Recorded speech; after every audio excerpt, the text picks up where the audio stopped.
There's a place I go any day or night, and the bourbon's poured over the firelight. Good company and conversation, final third's my destination. Cigars and bourbon, I think I've died and gone to heaven. Good friends and company, well, this is where I wanna be. Thank you all for tuning in to the Final Third podcast. Here's the crew. Leading off is our director and producer, the infamous Emmy Award winner, Mikey B. Scotty D. You just don't know how much I drank, Willie B. Ascot, Cocky Wolverine, Heine. Knowledge of cars and conspiracies, Humphrey. The wizard of slot machines, and the pretentious tobacconist, Robbie B.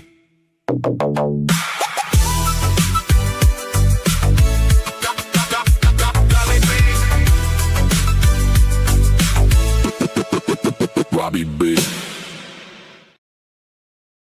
Welcome back to the Final Third podcast. I'm Rob. I'm Will. I'm Scott. I'm Mike. I'm Heine. And today we have a very special guest with us on the podcast. Extremely special. All the Very way special. from Ocean Springs, Mississippi, Mr. Johnathan Masiano with K-Luke Whiskey Company. Welcome, Jonathan. Welcome, buddy. Happy to be here with you guys, Yeah, man. Yeah, glad to have you. Now, you were on the show once before a call-in, but now you're in town, so let's go. Love it, man. Got you in person, man. Excited Yes. to enjoy some pours and smoke Yes. a stick or two with you guys. And We're going to do something a little different this week. We're actually going to smoke a lot of cigars and drink a lot of bourbon.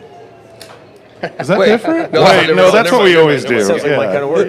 Yeah. So we're completely changing the format. Completely Yeah, changing it, but doing yeah. exactly the same. Yeah, so Jonathan's been in town all weekend. He's had a couple events. We'll talk about those later. Yeah. But, you know, let's talk about what we're smoking today, Yo, Rob. let's get into the first Oh, pour cool, real okay. quick, too. Yeah. So what are you going to drink first? all right, so I'm going to start you guys off with our 100 proof. So we do a 100 proof small batch bourbon. It's a 7 to 9 year blend, sourced from multiple distilleries, Kentucky and Indiana. Just a great way to kind of get your palate going. I know a few of you guys may have had a sip or two of bourbon, but You know. But this 100 proof is just something really well balanced. It's got some citrus, it's got some richness, soft spice, something you can have neat over a big cube of ice. You know, I live in South Mississippi where it's incredibly hot. I know you guys think it's hot here, but this is fall. It's beautiful up here.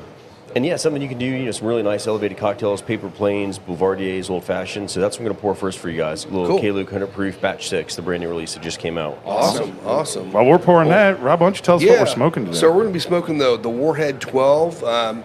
This one kind of got overshadowed a little bit because the Independence Day come out and everyone was excited about that.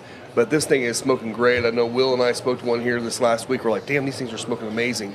So we're going to smoke this one. Again, I've got quite a bit of stock of this. I know I probably have more stock of the Warheads and some of the special releases than most people around here.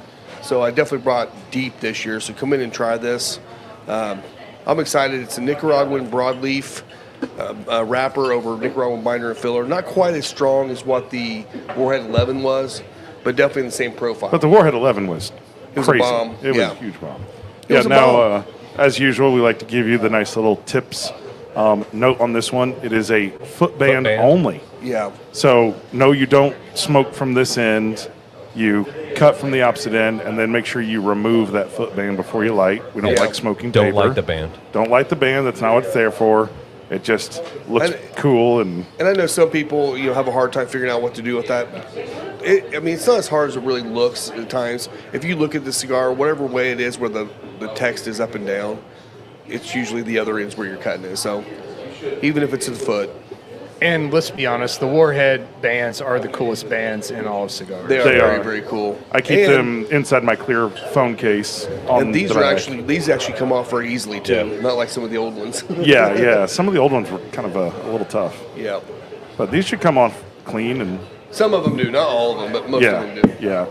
You could definitely, like, if you smoke this every year, you could, put these in some sort of case of some sort and display them. I have so Actually, many that- of them. they're I have that no pretty. business keeping bands anymore.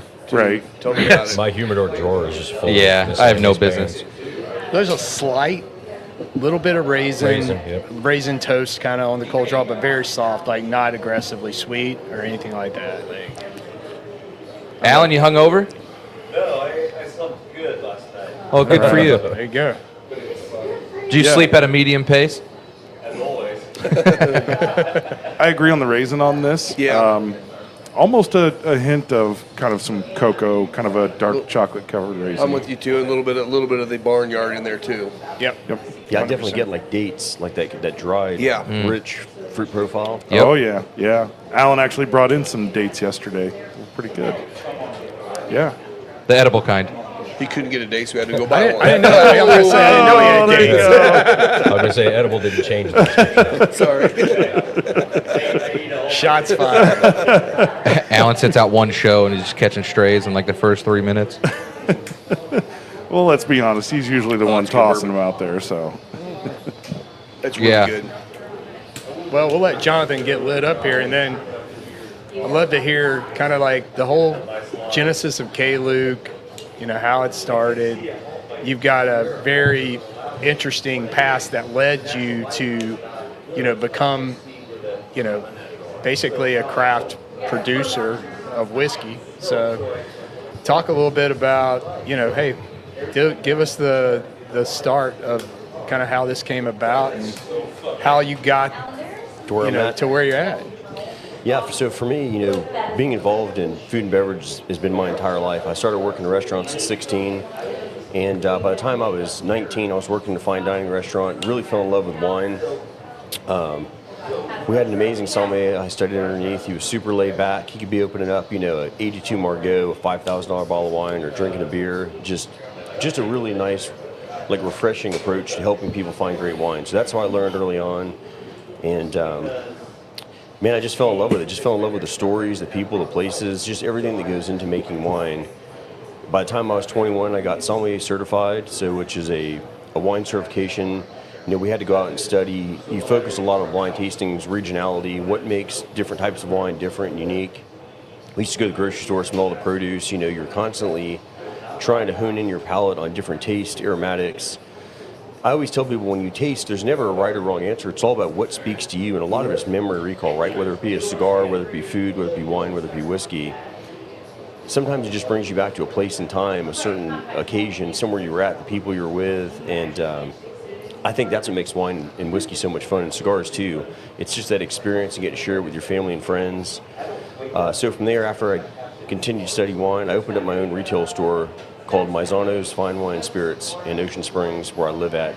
I had my store for almost 20 years, continued to study wine the next decade, got to host incredible, you know, wine dinners and events, and had people coming from all over the world. And then in 2014, I went and picked one barrel of Four Roses, and I was just blown away. You know, got to meet, obviously, Jim Rutledge there picking the barrel, and got to go to Bill Samuel's home from Maker's Mark, kind of as he was transitioning into retirement, Rob taking over. I got to meet Jimmy and Eddie Russell and I have a 79 Wild Turkey my dad gave me when I turned 21, got to get that bottle signed. Nice.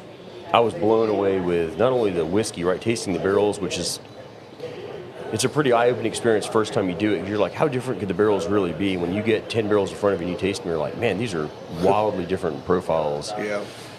So fast forward from that first barrel in 2014 to when I sold my store 2.5 years ago to focus on K-Luke full time. I picked out more than 400 single barrels. So I tell people, even though we only founded the brand in 2021, first product came off the bottling line at Bardstown in June of 22, I've spent my entire life honing in my palate and studying wine and whiskey. I mean, now I've probably tasted close to 2,500 barrels straight from the barrel, you know, the past 10, 15 years. So, I mean, I've been really fortunate, and I've really put a lot of work into my palate, honing what speaks to me. And not only that, like, your family's been in this industry since, what, 1933? Yeah, so my great-grandfather opened up the first package store in New Haven, Connecticut, where my family's originally from when they came over from Italy. And, Right after Prohibition. December 10th, New Haven, 1933. Connecticut? No kidding. My wife grew up in Branford. So if you've been to New Haven, the famous pizza restaurant called Pepe's Pizza. Yep. Yeah. So if you go in the original Pepe's location, it's been a long time since I've been back east, but they actually had an original Masiano's olive oil can. So my family imported Sicilian olive oil in the 20s and early 30s that they sold to Pepe's Pizza, and they actually had one of the cans. And on the back wall, there's a big black and white print of their, you know, parents, grandparents throwing pizzas in, and it's all Masiano's olive oil cans in the background. So you were an Italian olive oil importer in the 20s. Yeah, and I told my dad, I said, so I mean, I'm not saying how did you mob, but you know. I asked my dad, I said, how did you guys manage to get in liquor business 5 days after Prohibition? Don't ask questions. He goes, No. I don't understand. We're Italian. We're in the East Coast. It just happened. I'm like, okay. It's fair. Not exactly. Reasonable. The family went from olive oil to liquor, but that was the beginning of the business. And my dad hated it first, grew to love the business, and my family had the store for almost 50 years. Family had a falling out, and the store ended up closing. And my parents went out to Reno, which is where I was born, and then we moved down to Mississippi in 93, 94, when the first casino started opening up. The first big one was Grand in Biloxi, and so I've been down there ever since. Still trying to get used to the humidity, which I kind of gave up on after about year 20 or so. Yeah. Listen, there's no getting Never used to gonna that change. It's humidity. going to be rough going back home after the weather here. You just reverse your years from us. Yeah. Yeah. Yeah, so I mean, this is an excellent 100 proof whiskey. It's balanced. It's got a Very lot going viscous on. compared to a lot of 100 proofers for sure. To me, it tastes every bit of 100 proof, not in a hot way. No. But in that way where sometimes you get these 90 proofers that you can kind of tell they've lost a Watered little down. something. Yeah. They may have gone too far. And it's like this is, I mean, it drinks flavor profile wise like something That's more exactly than what I was 108. thinking too. I was thinking this is one that you proved it to the right proof point. Yeah, You so- didn't prove it to a number. You may have proved it to a number, but it worked out where it's probably the best profile for it. And I tell people the 100 proof selfishly is something that I wanted for myself. So again, living where it's super hot, I wanted a bourbon that drank like barrel strength, had the body, the texture, the mouthfeel, had all the nuances, but just simply at a lower proof. Something you could sit outside, have a cigar, have a couple pours in the middle of the afternoon and not get yourself in trouble. Yeah. I love barrel strength bourbon, but if you start, 1 o'clock podcast drinking barrel strength and continue on to dinner, a couple cigars, it's going to be a long day and a rough next morning, right? We just call Yeah. that Sunday. We call don't it just Sunday. call it Sunday around here, John. And that was really the idea of the 100 proof. We produced in the beginning, and then for about 3 years we didn't produce it anymore, and that was just not enough time in the day. We focused on the barrel strength, especially continued to win all the awards. We just brought 100 proof back out with batch 5, which you have here behind the bar a couple Yep. months ago, which I see the bottle. There's not a whole lot left. There's I have never to a whole check. lot I'm left in hoping I that got more bottle. in the And back. then we'll be rolling to batch 6, which we just shipped in here. So batch 5 just got 96 points, double gold, San Francisco. It's something that it's a bottle that's on retail shelves for less than $60, and it's a 7 to 9 year minimum age dated at 7. And again, like you guys tasted it, just having that mouthfeel and structure, it's something you could sit and drink all day and be happy with. Yeah, it's got some And- nice complexity to it. I'm getting a lot of like an orange zest, orange citrus in there a little bit. Yeah. Well, it's and got all the other traditional bourbon notes in there too. as always is the case, it's always the bourbon and the cigar. Yeah. And in Oh, this yeah. case, it absolutely kicks up a spice does. note Yeah, that's to what I it. was just getting ready to say. The Which- spice note yeah. on it stands out. You And got a I'm bit not of sure nutmeg. it would be there without the, as aggressive without the cigar. I think the cigar is causing Yeah. some of that to come out. I think it works. This cigar works well with this. It's not, Definitely. even at the proof point, it's solid. Well, yeah, you'd think this would completely overrun. 'Cause, You the do. Warhead 12 is a monster. And It is. Yeah. Strong. Yeah. I get a little bit of nuttiness between the two of them that I really that too, enjoy. yeah. Yeah. Not like almond. Like a maybe some walnut. walnut. Yeah. That's a good call. Yeah. Yeah. Earthy. Dungeon Vinyl and Bourbon out there. Chiming in. Loves your stuff. Yeah. Good. Yep. Says he has the K-Luke Rainbow, and every bottle is great experience, even with a good stick. Great guy, big fan out of Texas. That just recently got turned on to our stuff. I'd say in the last 4 or 5 months, and just great guys. Really appreciates what we do. And Awesome. I tell people all the time, I'm just another guy who loves bourbon. Right, I love hanging out with my friends, enjoying whiskey and cigars, and that's really what it's all about. And I'm just fortunate to get to do what I love, and to build a brand based upon the friendships, the memories. I mean, this is what whiskey's all about right here. You Yeah. got to open the bottles, you got to share them, and I think the cigar pairing with the whiskey, I think the brightness, that kind of candied orange peel goes really well with the richness from the cigar. I And they do play too. off each other really well, where you get enough vibrancy from the whiskey to not get overwhelmed by the cigar. And then, like you said, you get the spice notes in the back end of bourbon. To me, every great bourbon needs to have spice in the back end. That's what keeps it exciting, it wakens your palate as it's going down and draws you in for another sip. Same thing with a cigar, right? You want to have this roller coaster of flavor across your palate. If it's going to smoke the same from the first to the end, I mean, it's not exciting, right? Who wants to sit and smoke a cigar that tastes exactly the same? Start Good to for a finish? golf course. Yeah. Yeah. Not bad. Well, the wind gets an angel's cut of most of that cigar. Right. No kidding. I find Yeah. when I have a cigar like that, I tend to do smaller pours and have multiple different things so that there is that complexity change in there too. Causes the cigar to, Yeah. at Yeah. least the So palate it's to a change little forced bit. complexity. Forced complexity, exactly. Yeah. Well, in building relationships too, like I think that a huge advantage you have being in this industry and being a whiskey maker is that you started in retail, so you you develop a connection with all your retailers because you've been there, done that. You've gone through the trials and tribulations. You understand the difficulties of running retail. And I see it when you are interacting with other retailers. It's like there's this kind of brotherhood of, he's one of us. He's done this before. And I think that's a huge advantage to being able to, have people bring on your stuff. Right? That's also a nice advantage where you know what it looks like on their side. Yeah. So they're not able to point wool over your eyes, not being in that business too. So. 20 years of practice for sure. Yeah. And it also, for me, like coming up here and get to hang out with Alex down at Red Barrel and, with Vince and Ray at Rural Inn, like those are my kind of stores, right? They're multi-generational, family run. They're involved in every aspect of every day. They know the customers by name, right? They're part of the community. That's exactly what my family store was. And it's an amazing experience. I tell people when I had my store for 20 years, like I got to pick out wine for people when they were dating. I got to pick out all the wine for their weddings, things when their children were born. Like I got to be part of people's life journey, right? It's just something really special that, and I'm sure you could see it here too on the cigar side, right? You get to start people at the beginning of their cigar journey and kind of help guide them to go down the right path of having fun with it and something exciting. They come and tell you like, hey, those last 3 sticks I got, I love this one not so much, and you're like, well, how come? What did you not love about it? Can you tell me what was good or bad, so you can continue to guide them down the path of enjoying it, being exciting. It doesn't matter the price or what critics say.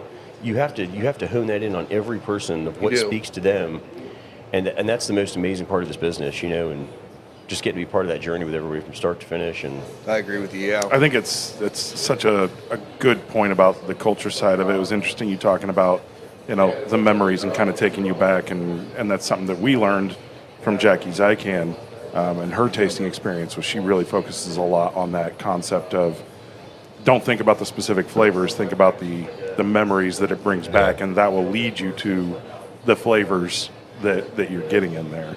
Yeah, and it's so subjective too. I try to tell people, I'm like, look, people get nervous and they don't want to call out tasting notes. I'm like, look, a lot of times when you're tasting with your friends, you're tasting something, you're going, there's something here I recognize, but I just can't place what it is. And somebody goes, oh, that tastes oatmeal. like, I knew you were going to say oatmeal. Oh my goodness. Like I had a whiskey one time, we called it German roasted nuts, and people were like, what in the world? I'm like, have you ever been to like a fair, and you get those, you get the nuts have all those baking spices and they're candy, and I'm like, that's what this whiskey tasted like. And I'm like, it's all about that experience, and it's part of the fun. No one should ever talk down on you for what your perspective is of how something tastes. Yeah. And again, that's what I learned early on in the wine world. And, sommeliers aren't always known for being the most friendly, non-pretentious people. And like I said, Scott was amazing. Just this super laid-back approach. And he's just like that today when I hang out with him, Now, for those that don't know K-Luke at all, you're a non-distilling producer, correct? Correct. So a little bit about the name. So K-Luke the whole company is just my wife and I. So Jennifer and I own the brand. We've taken no outside money, no outside influence, because I want to control every aspect of what we do. It's very important to me, and I'm very proud that we're independently owned, because we control, where we buy barrels from, where we're going to sell our product, how much we're going to produce. So I can control the quality of every aspect. Because for me, if you're going to go out and spend, whether it's, $50-something in a bottle, 100 proof, or, $100 on the barrel strengths or limited releases, it can't be good, it's got to be great. And the only way I can make something exceptional for you guys is I have to control every aspect of the process, everything that we do. And it's a really good partnership. Jennifer's incredibly talented at numbers, spreadsheets, keeping everything on track, which I'm a disaster with. Same. And I love being out in front of people, and talking and sharing my passion. Jennifer, not so much. She'll come to bigger events, but she's like, I just really want to be left alone in front of my computer for 8 hours and run these numbers. And even on the barrel databases, of course, I have handwritten notes, like all over the place, right? And with her, she's like, here's your spreadsheet. It tells me where every barrel, where it's aged at, when the last time I sample pulled, what's the proof, what do we pay for it? Oh, yeah. What do we do? Which batch should it go in? What single barrel? So I can go back and look at all my data in one place. I'm like, this is amazing. Yeah, that is really cool. That's awesome. Yeah. Yeah. So I know I've talked to you about like Sebastian Gavelet at NoCo Distillery up in Fort Collins. He's developed an app, and he's got all of his tasting notes for every barrel he has in an AI-driven app. So he'll just talk to the app and say, I'm looking for a barrel that has caramel, roasted nuts, and black pepper, and it will pull up the barrel and give him his notes, or give him 2 or 3 barrels with those notes, and he knows exactly what barrel to go to make a flavor profile. It's insane. I've never seen anything like it. It's pretty cool. That's great. We got Motivate Monday out there. Says he's known you his whole life. Says you're a great guy. High praises. Awesome, man. Well, much appreciated. We agree. Yeah. Yeah. I tried my best, man. I tried to be a man of the people. So the name K. Luke is named after our children. So our daughter Caitlin is getting ready to turn 14. And then our son Lucas is about to turn 9. So that's where the K. Luke comes from. And really the idea behind the brand, again, getting to pick more than 400 single barrels, being involved in this industry my whole life, we wanted a brand that was true to who we were, that spoke to people and share our love of our family and our whiskey with everyone. You notice the bottle sitting here, it's very traditional packaging. I love Four Roses, Wild Turkey. We didn't want anything flashy. There's all these crazy packages out there, which is fine. I wanted something very traditional. I like very traditional styles of bourbon. If you notice our bottle design, it's not too tall, it's not too wide. It's something that fits easy on the back bar, easy in your home bar. We use synthetic stoppers, so there's no issues with cork taint or any problems with oxidation in the whiskey. It's almost got that pre-prohibition shape. Yeah, we wanted something, a very traditional style. And if you look at the label closely in the front, you see the feminine K to represent Caitlin, the masculine L to represent Lucas, grain, barrel, like all the things that make the brand what it is. I like the consistency, right? I mean, if I'm going and I'm looking for a product and I know what I'm looking for, it's nice to see all the various options that are out there. Sometimes when they're changing the bottles, I'll miss something. I just don't even know it was out there because the label was way different from the normal. Like I like that you're using the various colors to be able to differentiate between it, so I can start taking a closer look and figuring out what is that's new to the shelf. Yeah, and then to that point, like I can see on Rob's bar back here at Final Third, I can clearly see each one of our offerings and tell you, okay, you've got a cask finished bourbon right there, barrel strength bourbon, 100 proof bourbon, toasted barrel bourbon, and then obviously as you get closer on the bottle, you can see the specific batch. Everything is printed live at Bardstown as far as the proof, the batch number is going to be the approved date, which is the date that we're going to bottling on.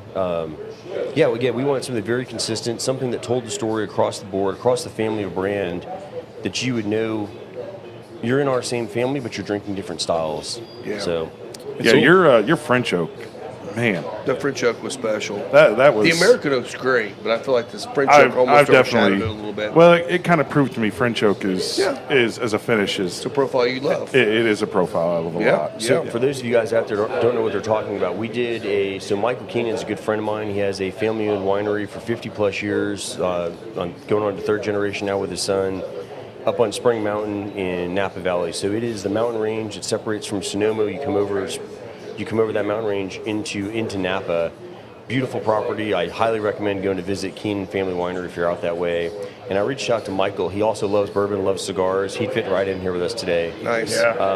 And I've known him for, probably 15 years. And I called him and I said, Michael, I want to do a limited release aged in your Cab Reserve barrels. He's like, no problem. What do you need? I'm like, well, here's what we're going to do. And in his Reserve Cabernet, he ages it half in French oak, half in American oak. I said, I'd like to get half and half, just like your wine. So he took fresh dumped Reserve Cabernet barrels. We shipped them out to Bardstown. My wife and I created a custom batch, and we ended up doing 2 different releases a year apart. First one finished a year, the next one just under a year, a couple months shy. But on the second batch, as we were tasting through these barrels, there was one French oak and one American oak that just kept standing out every tasting. We taste them every month to find when we want to bottle them. And I told Jennifer, I was like, we should release these independently as single barrels and show oak terroir like winemakers do, French oak, American oak. We let them go 18 months, and each one of those same base whiskey is the batch 2 limited release Keenan Family Reserve blend. And it was really cool to try them side by side. So we shipped them out in a case. You got 3 French oak bottles, 3 American. Because my hope was that, guys would go in and maybe each buy one would buy a French, one would buy an American. Somebody'd have the blend. They'd sit and try them all side by side, have a cigar, and then you could really appreciate why French oak and American oak are different. Yeah. There's so many. We've done it. Like I know. We did it on the show. Yeah. And it's like the French oak just gives you this nuanced balance. The American oak is aggressive and kind of in your face, I feel like, but 2 totally different. French oaks is more like sexy and silky and refined, and it's just really cool how they're totally different. Yeah. Yeah, So- I think they lined up really well with like kind of the mentality of the people. French, French everything feels like it's so all these kind of like really like a whole bunch of flavors and things going on, and American's like, Americans just like, I'm gonna kick you in the balls. Yeah. Here you go. and that's truly those oak styles and why winemakers use different ones. And it was just a really cool, even though there was Cabernet aged in it right for a couple years first, and then you had the bourbon aged in with the Cabernet for 18 months, you could still distinctly tell the difference of that terroir style of barrel and flavor impartment. And then if you had the blend, you could try them all side by side and go, wow, this is really a cool experience. Yeah. That product was really limited. We only shipped it into Mississippi, Indiana, and Louisiana. So those are the only 3 states you could find. Each one of the barrels only yielded a little over 200 bottles, so we didn't have a whole lot to go around. We just couldn't split it to any more markets than that. You can still come in here and get some of the American oak if you want to try it. It's really good. So, hey, French is gone. So, question. So, as you get the next bottle, I need whiskey. I need whiskey. Sorry. So, I do have a question for you. So, when you get those barrels from a winery, how long after they dump it to when you need to get your whiskey into it before the barrel starts turning for you? Is there a time frame with wine? I know with like beer, after a whiskey is dumped, they want it within a week. So I'm curious what it is with wine and whiskey. Yeah, so you have to take those barrels. They still have to have plenty of wine left in them. Okay. You want to add some like inert gas, something to keep it. You want to keep it. So fresh, that's how keep they're it doing it. They're preserved. leaving wine in the You gotta leave gotcha. some wine. It's got to be wet, and you got to get it as quick. I mean, as soon as he dumped them, we had them ready to go. We shipped them to Bardstown, and Bardstown, who's our bottling partner, they do all of our secondary barrel aging, all of our cask finish limited releases, and that's who does the final blends after I call them in. They're like, look, when these barrels come in, if we check them, there's any flaws, we're just getting rid of them. And I'm like, okay, because barrels are expensive, not as expensive as if you filled them up with $10,000-$20,000 worth of bourbon, right? Right, and then have to dump them. Yeah. We're really fortunate to get to work with Bardstown Bourbon Company. They have an incredible team of people there, and they have someone in every department that's what they specialize in, right? Whether it's shipping, logistics, the bottling line, warehouse, barrel storage, dry components. There's a lot that goes into to get this final bottled product. There's 1,000 steps along the way, and Bardstown has been an incredible partner for us, and we really couldn't do without them because you have legal advice, you have all these things that you need, and they have somebody specific. Yeah. And it's just a really incredible team. And I had to go interview to get a slot there to have them bottle. I had to go in and present what we're doing, why it was different, and they treat us just like the big guys that spend $50 million worth of product there a year. So it's definitely a well-oiled machine there. They've got it the figured whiskey out. Cool place. world is very interesting to me because you go to a small distillery and there's stuff everywhere. They're just making whiskey. They're just doing their thing. You go to like 1792. Is it 1792 or is it Barton that has the old barn that they're distilling in? Barton, yeah. Barton. Yeah, Barton. You go there and they won't even do tours because it's not safe to actually do tours there. And then you go to, you said BBC or go to Heaven Hill or the New Springs Distillery at Heaven Hill, and you're like, the technology behind this is insane where they've gone. And it's kind of cool to see good whiskey being made both ways. But that technology, man, it really ups the game for being able to create more product for sure. And I think it's important to have the technology in the lab, right? You want to have, there's a lot of things you need modern technology for, but there's something really cool about walking through a rick house, a Wild Turkey or Beam, and you're walking through, tasting barrels, and you're going, man, you just sit and think about who came before you, right? So I'm thinking like at Wild Turkey, I'm like, Bruce Russell's going down this corridor now, his dad Eddie, Eddie's dad Jimmy. You just think about the 100 years, right, of the guys walking these warehouses and tasting barrels just like you are, spitting the whiskey out through the floorboards. It's incredible. You look around and you're thinking, man, this is amazing. And I was really fortunate in my barrel picking career starting in 2014. We got to walk the rick houses. We didn't have all the fancy tasting rooms, all the modern things you have today. Because back then in early 2000s, they didn't think anybody would ever want to come see. It's a really industrial. It's not real sexy, right? They're old buildings. You've got the growth outside, and it's dirty, right? You're talking, all the evaporation things going on and rust on the barrels. But when you think about it from that standpoint of the guys that came before you tasting barrels the same way, there's nothing like it in the world. I'm telling you, I've been incredibly fortunate to do it way more times than most. So Yeah, we did a tour We've done of- it both ways. Where We we've did actually MGP, and it was like Oh, technology gosh. everywhere. Yeah. You guys about left me on the tour because I was sitting there, standing there. with the- Nerding out. Yeah, I was with- totally with the nerding geeks out. behind the glass. Yeah, I'm like, what controllers do you use to move your, to check your valves and everything? We're like, yeah. give us more whiskey. Yeah, yeah. It'll be interesting in the next like 3 to 5 years seeing all these places that are up in their technology games. Yeah. How many new craft distilleries are going to come and be like, oh, we hand make everything? And Yeah. then it's going to go Why back. wouldn't you? Why It's going to wouldn't go you? back to being a craft thing to do it Could with be. no technology. I mean, and also Oh, they're with gonna being, bring back being the craft boutique. whiskey, every Yeah. release comes out a little different, which I appreciate. Yeah. The big dogs, they're trying to create the same profile.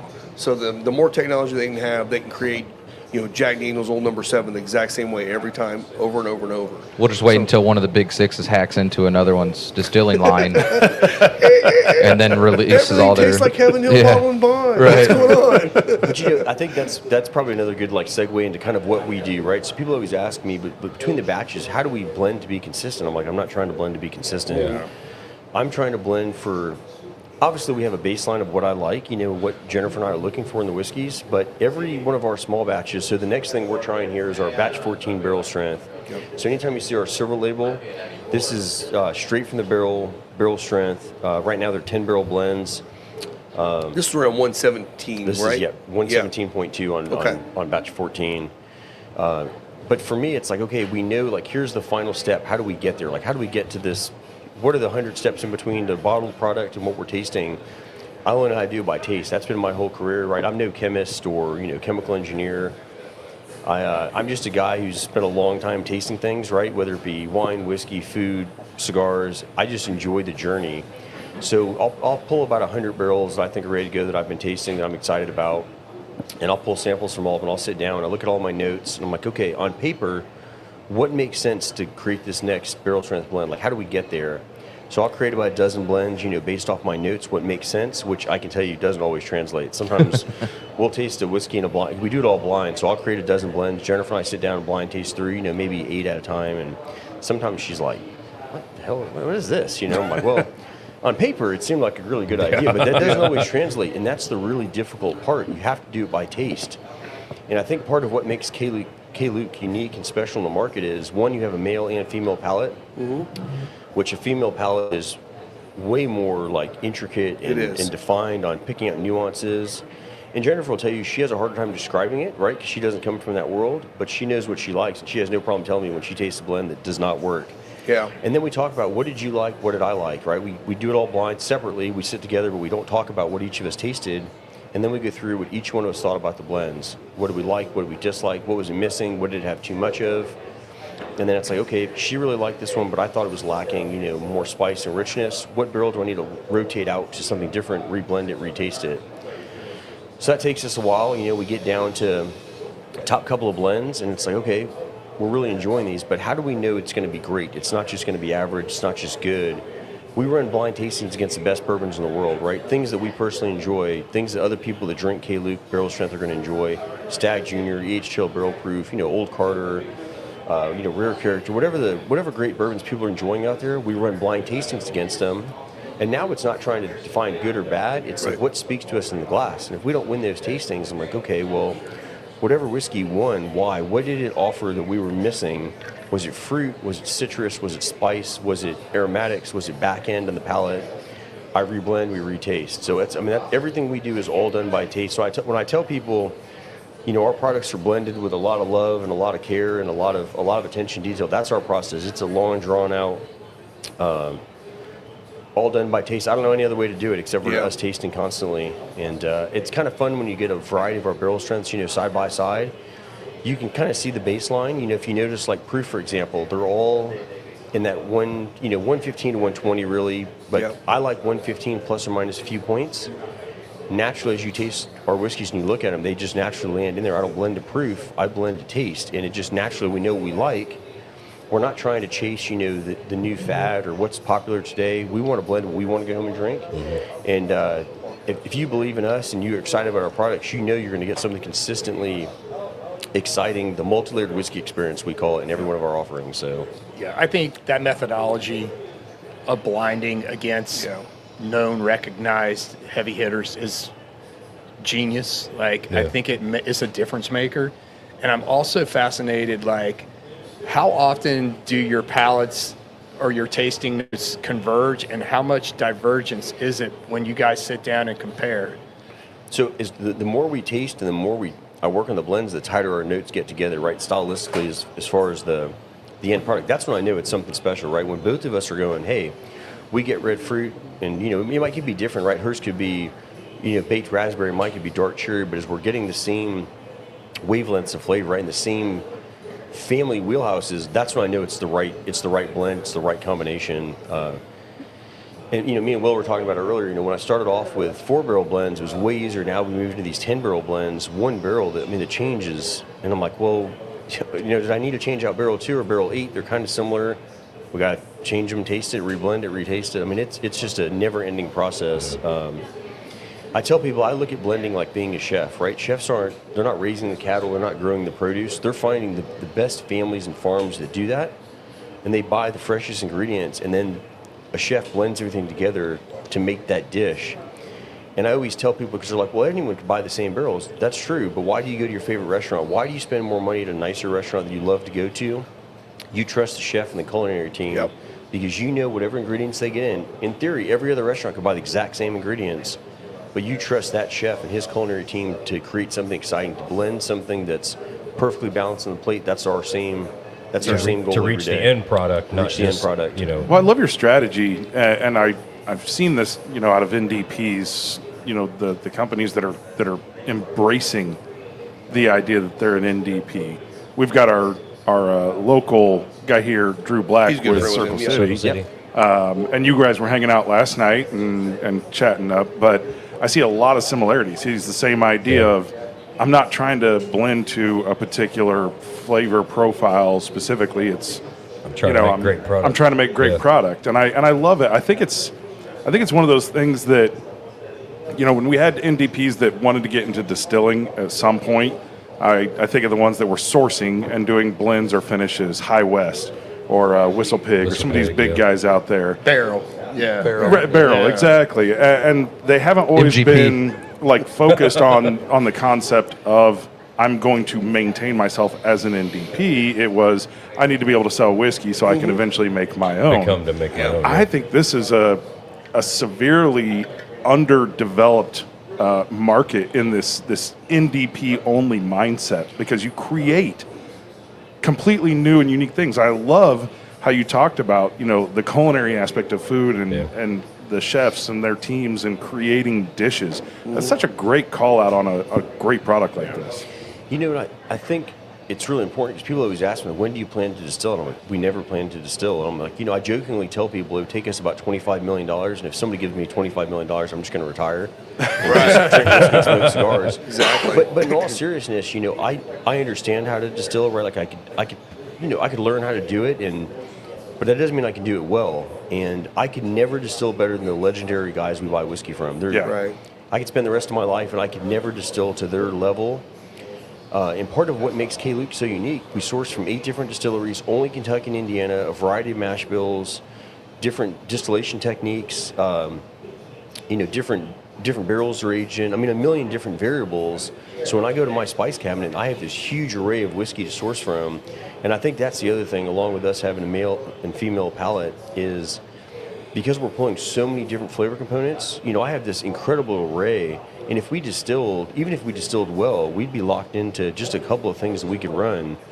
And I have no interest in distilling. I can never do it better. And again, back to the chef's model, you want to buy from the guys that are doing it the best, that have 100 years of experience, and you'll never see us distill. I have zero interest. And I was telling Will, we'd even looked at doing contract distillate, but for us that doesn't make any sense either, because I don't want to be locked into just a couple of. And there's people that do that very well. They have, Yes. 2 or 3. You look at Pursuit, right? They do that, yeah. Ryan and Ken, they found 3 styles of whiskey they wanted to work with consistently and blend their products. I love what those guys are doing. It's just not my model. Yeah. And it never will be. And I try to tell people, like, I'm a pretty easygoing, straightforward, like, this is what I like, this is why we do it, and I'm not going to ever change based off of anything. I don't care about whatever the trend is, whether it's a specific barrel finish or this or that, like I just want to make great whiskey for all of us to enjoy. And So you said Kentucky, Indiana, and I'm sure you drink a lot of different bourbons. As anybody who drinks bourbon pretty much is mostly checking out what's new, trying to find something that's different out there. Have you ever considered like going down to some of these Texas distilleries, for instance, where they're creating great products, but they're different. Yeah. I mean, it's definitely a different flavor profile. How how we decided to do Kentucky and Indiana, I think the styles are different enough, right? They offer a different flavor wheel, each type of distillate from those areas, but they also work really well together. Neither one of them is polarizing, right? Neither one of them is funky or real dark and super concentrated. Like neither one's going to overwhelm the other one. Right. And that's where I've run into issues with, just as a consumer, products I've had blended from all these different places, but the whiskeys are wildly different. And it's easier to taste and be like, oh, I can specifically taste this region in this bottle. If you taste our stuff, I've never met someone that could taste ours and be like, oh yeah, clearly there's this distillery in there. Clearly there's more from this area. The goal is to be seamless and integrated, and you not know. Yeah. And people always ask, well, what distilleries are you sourcing from? I'm like, it really doesn't matter. The whole point is that I don't want you to focus on the separate ingredients. I want you to focus on the end product. And again, it comes down to trust, and you have to believe in us. And again, we're asking you, in this barrel strength, to spend $100 a bottle on it. So it's been really, it's something we're really proud of. It's been really exciting to watch people be so excited, whether it's big critics, people like Fred Minnick, or, just smaller local channels, just to see people being so excited and tasting multiple batches side by side and really believing in why we're doing what we're doing, why we chose this style. And, it's something we're incredibly proud of, and it's an amazing feeling every day to have someone drink our whiskey and be excited about it, Yeah.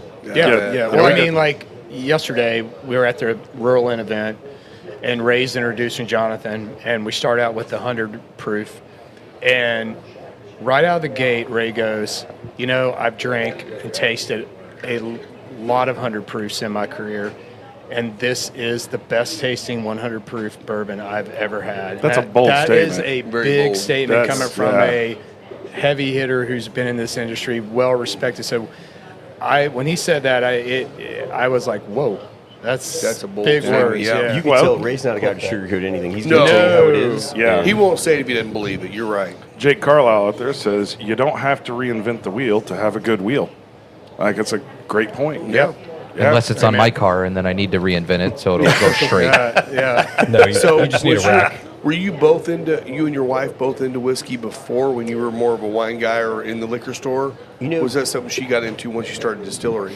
So Jennifer, she came with me, I want to say it was late 2015, the first time going to Kentucky, because obviously I'm blown away the first time I go. And, she would taste my barrel picks, but she wasn't going to just sit down and drink bourbon, neat. And she's coming with me to Kentucky the first time. I'm like, look, I'm just letting you know, we're picking heavy hitter barrels, right? We're going to Beam, picking out Knob Creek, at 120 proof. We're going to Wild Turkey, picking out Russell's barrels. She tasted every single barrel alongside with me, and at the end, she was like, okay, now I get it. Yeah. Now I understand. We drink a lot of wine at home too, right? I still love wine. Yeah. Me too. But it's been a really fun journey to just watch her excitement on it as well, and just to be just as equally as passionate about what we're doing as I am. Yeah. Again, she doesn't like to get out there and talk about it like I do in front of groups of people. Same. Yeah. But it's something really special. We get to do it together, And I was in retail for almost 20 years. I worked 80 plus hours a week, and it. I tell people, I know a lot of it was like self. I could have worked less hours, but if you came to my store, I wanted to be there. I wanted to personally be able to be there to guide you and help you. I didn't realize till even a couple months ago, talking with Drew, he's like, yeah, I came down there, 10 years ago and met you and got a bunch of your barrel picks. And even last night, or the last couple nights at these events, people are like, oh yeah, I've had your barrel picks, you used to travel down there. And it's something pretty special for me, to be a small retailer in South Mississippi all the way down the coast. Now people come from all over the country. And that is cool. I mean, even early on, back when Fred Minnick was writing for Whiskey Advocate way back in the day, he actually reviewed a couple of our single barrels and made it into the magazine. We actually were one of the last people he got to review single barrel picks for the magazine before they didn't allow that anymore, And I had a Four Roses OBSF I picked out with Brent that got 91 points, and I had an old Kentucky Spirit Fantail that I picked out with, with the Russells over there that got 89 points. So I got to get both of those. I got to get Eddie and Brent both to sign that issue, And I mean, it just, It's been a really amazing journey. So I tell people, like, I don't want us to get lost in the sea of there's 1,000 brands out there, and there's people doing things really special, and there's people that I think looked at bourbon as, oh, everyone's going to drink it, right? And it's gotten hugely popular in the COVID years. Let's just put something in a bottle, people are going to buy it. And consumers are very educated, and they want to buy something that they're going to be excited about. They don't want to nobody wants to buy a bottle for $100, $200, $300, and you taste it, and it's like, man, I'm never going to be able to drink this bottle. We all have cabinets of them. I know I do at home. I have a whole cabinet of stuff that I'm never going to go back and drink. Right. Well, a quick note here. If I remember correctly, by seeing what was a post on social media, if you are in the area today, it's 10% off K-Luke pours. Everything K-Luke, whether it be a cocktail or a neat pour, all day long. So we got 6 different K-Luke selections up there on the back bar. Make sure you come out to. And I will say, every single one of them make a great old fashioned too. Oh, I believe that. Yeah. I mean, they make a fantastic old fashioned, but they're great by themselves. Yeah. Or Sazerac. Or a Sazerac. That's a good They would personal make good favorite. Sazerac. I mean, Yep. get the spiciest one for that when we need that. There you go. What are you guys getting on this? I'm just curious. Like, Man. Mikey, what are you thinking? I get a lot on this one. There's a lot going on. Right? Yeah, that's Mine's empty. I guess I'm. The finish on this one I'm is alcohol deficient today. it's like dark sugar on the finish. Yeah, there's a confectionery. Yeah, quality to almost it. like some Confectionery, port. yeah. I get like a lot of fruit, like almost like a banana peel and some other random fruits on the nose, but then on the finish, it's completely different. It goes straight into Yeah, confectionery. it's like a fruit cup. Yeah. Yeah. I am getting it's very, very slight, but a nice little kind of fatty note to it Yeah. that's there. Huge mouthfeel, and like you said, Big that- mouthfeel. To me, that confectionery sugar is like this beautiful, like brulee, caramel and toffee, and That's exactly it. Yeah. Yep. dark chocolate, and it's rich, and then you get those dark fruit tones in there. And this one, batch 14, this is something really special for us. I always tell people, whether you love or hate Fred Minnick, you got to respect what Fred's done for bourbon. You got to respect his palate. He is. I know people that haven't met. He's a super nice guy. Super nice, He's incredibly passionate about whiskey, and we've been really fortunate. We've had 6 of these barrel strength offerings. Our silver label make it on its top 100 whiskey list now. And batch 14, the one we're drinking here today, this was Fred's number 14 whiskey of the year. For us as a small family-owned company, not only to make his top 25, but be in the top 15. That's pretty big. Big deal. And to hear his tasting notes as he described it live on the air blind, I mean, it's, it gives It's me a goosebumps special just thinking feeling. about, Yeah. listen to Fred talk about it, and it just, for us to be in the top 25, in a, little over $100 bottle that is something we put so much love into is Tell him the story. You were telling me last night about the first time he reviewed your whiskey. And you're literally driving somewhere and it's cutting out, and everybody's like, "Hey, look, man, this is gonna make you or break you." You're freaking out the whole way. I'm in my store, and I'm actually hosting a whiskey dinner for Old Elk, for Greg Metz, master distiller. Oh, yeah, For yeah, those yeah. of you who don't know who Greg is legend. He was at MGP for 45 years. He was in my store walking around and looking. He's like, "Oh yeah, I did that. I formulated that. This." I'm like, "Good Lord, man!" And to talk about a guy who's got incredible depth, and we're sitting there tasting, K-Luke Batch 1, and the other guy that's with him, Richie, their national sales guy, he's a great guy. I've gotten to know him really well. We're tasting it, and Greg's like, "Yeah, this is really well put together. There's a ton of layers." And I get a notification from Fred. He's getting a review in like 10 minutes. He needs the specs, on it, whatever. And Richie goes, "Man, if Fred loves it, it's going to be incredible for you. And if he doesn't like it, it's dead. Like, your kids aren't going to eat, And I'm thinking, I hope you're not nervous." I was like, "Well, I wasn't a few minutes ago." So we've already put back for their college. I was telling Will to start listening to the podcast. Well, I got to get these guys to the restaurant we're going to. So I lose the signal. I can't hear anymore. And I hear Fred. The last thing I hear is like, "It's really spicy." I'm like, "Really spicy?" And by the time I get to the restaurant, guys are watching the live stream and listening to it. And Fred loves it, and it's been really amazing to watch all these blind tastings we've been in, right? Whether it's been in things like San Francisco, New York, all these big worldwide competitions, or if it's, like I said, just been local groups that have, 1,000 followers that just love drinking bourbon. To us, it's all equally important. It means the same to us, and man, it's been a fun ride so far. And Yeah, I think he's done, like when he was doing his blind bourbon events for corporations and things like that, he was putting K-Luke, in those blinds a lot of times, and it was always doing really well against, like you said. yeah, big legacy. Yeah. Brands I've looked up to my whole life, right, and that all of us love. And Yeah. so just to even be in that conversation, and then to to win those blind tastings, it's Yeah. pretty amazing. So Yeah, that's Well, great. why don't we get you started with the next pour? Sure. And while we're waiting on that, let's get a quick commercial break in. Yep. Cool. Hit up one of our sponsors here. while you're Final getting Third that Cigar is Indiana's exclusive Aladino Cigar Lounge. Come to Final Third for a selection of over 20 different Aladino cigars, including the Cameroon, a wonderful cigar with nice light flavors. Make sure and visit Final Third, the Aladino exclusive cigar lounge for Indiana. Thank you, Aladino. We always appreciate your sponsorship. Also want to give a shout out to Deadwood Live and Spencer Lee's and our friends over at Harris Hoosier Park and Casino. Yeah. Killing We, it lately. man, Great event Tough race this Friday week. night. it was a tough race Tough for race. for our horse Royal Rebuff. Still looking good, but he's just, he was Yeah, he actually some did breathing break his issues. fastest time. He He did. was a 157.4 before, and now he's a 157.3. He came in fourth. Yeah. Don't know, Jonathan, if you're aware, but a few of us here pitched in and have some fractional ownership of a standard-bred racehorse. Got like one hoof. Almost. Maybe like a leg.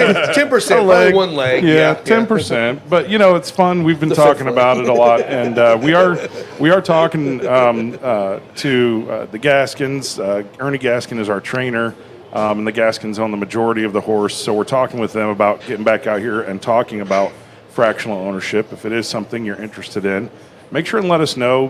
Send an email. Yeah. Whichever. You bottle, glass. I'm not whichever taking you that like. pour.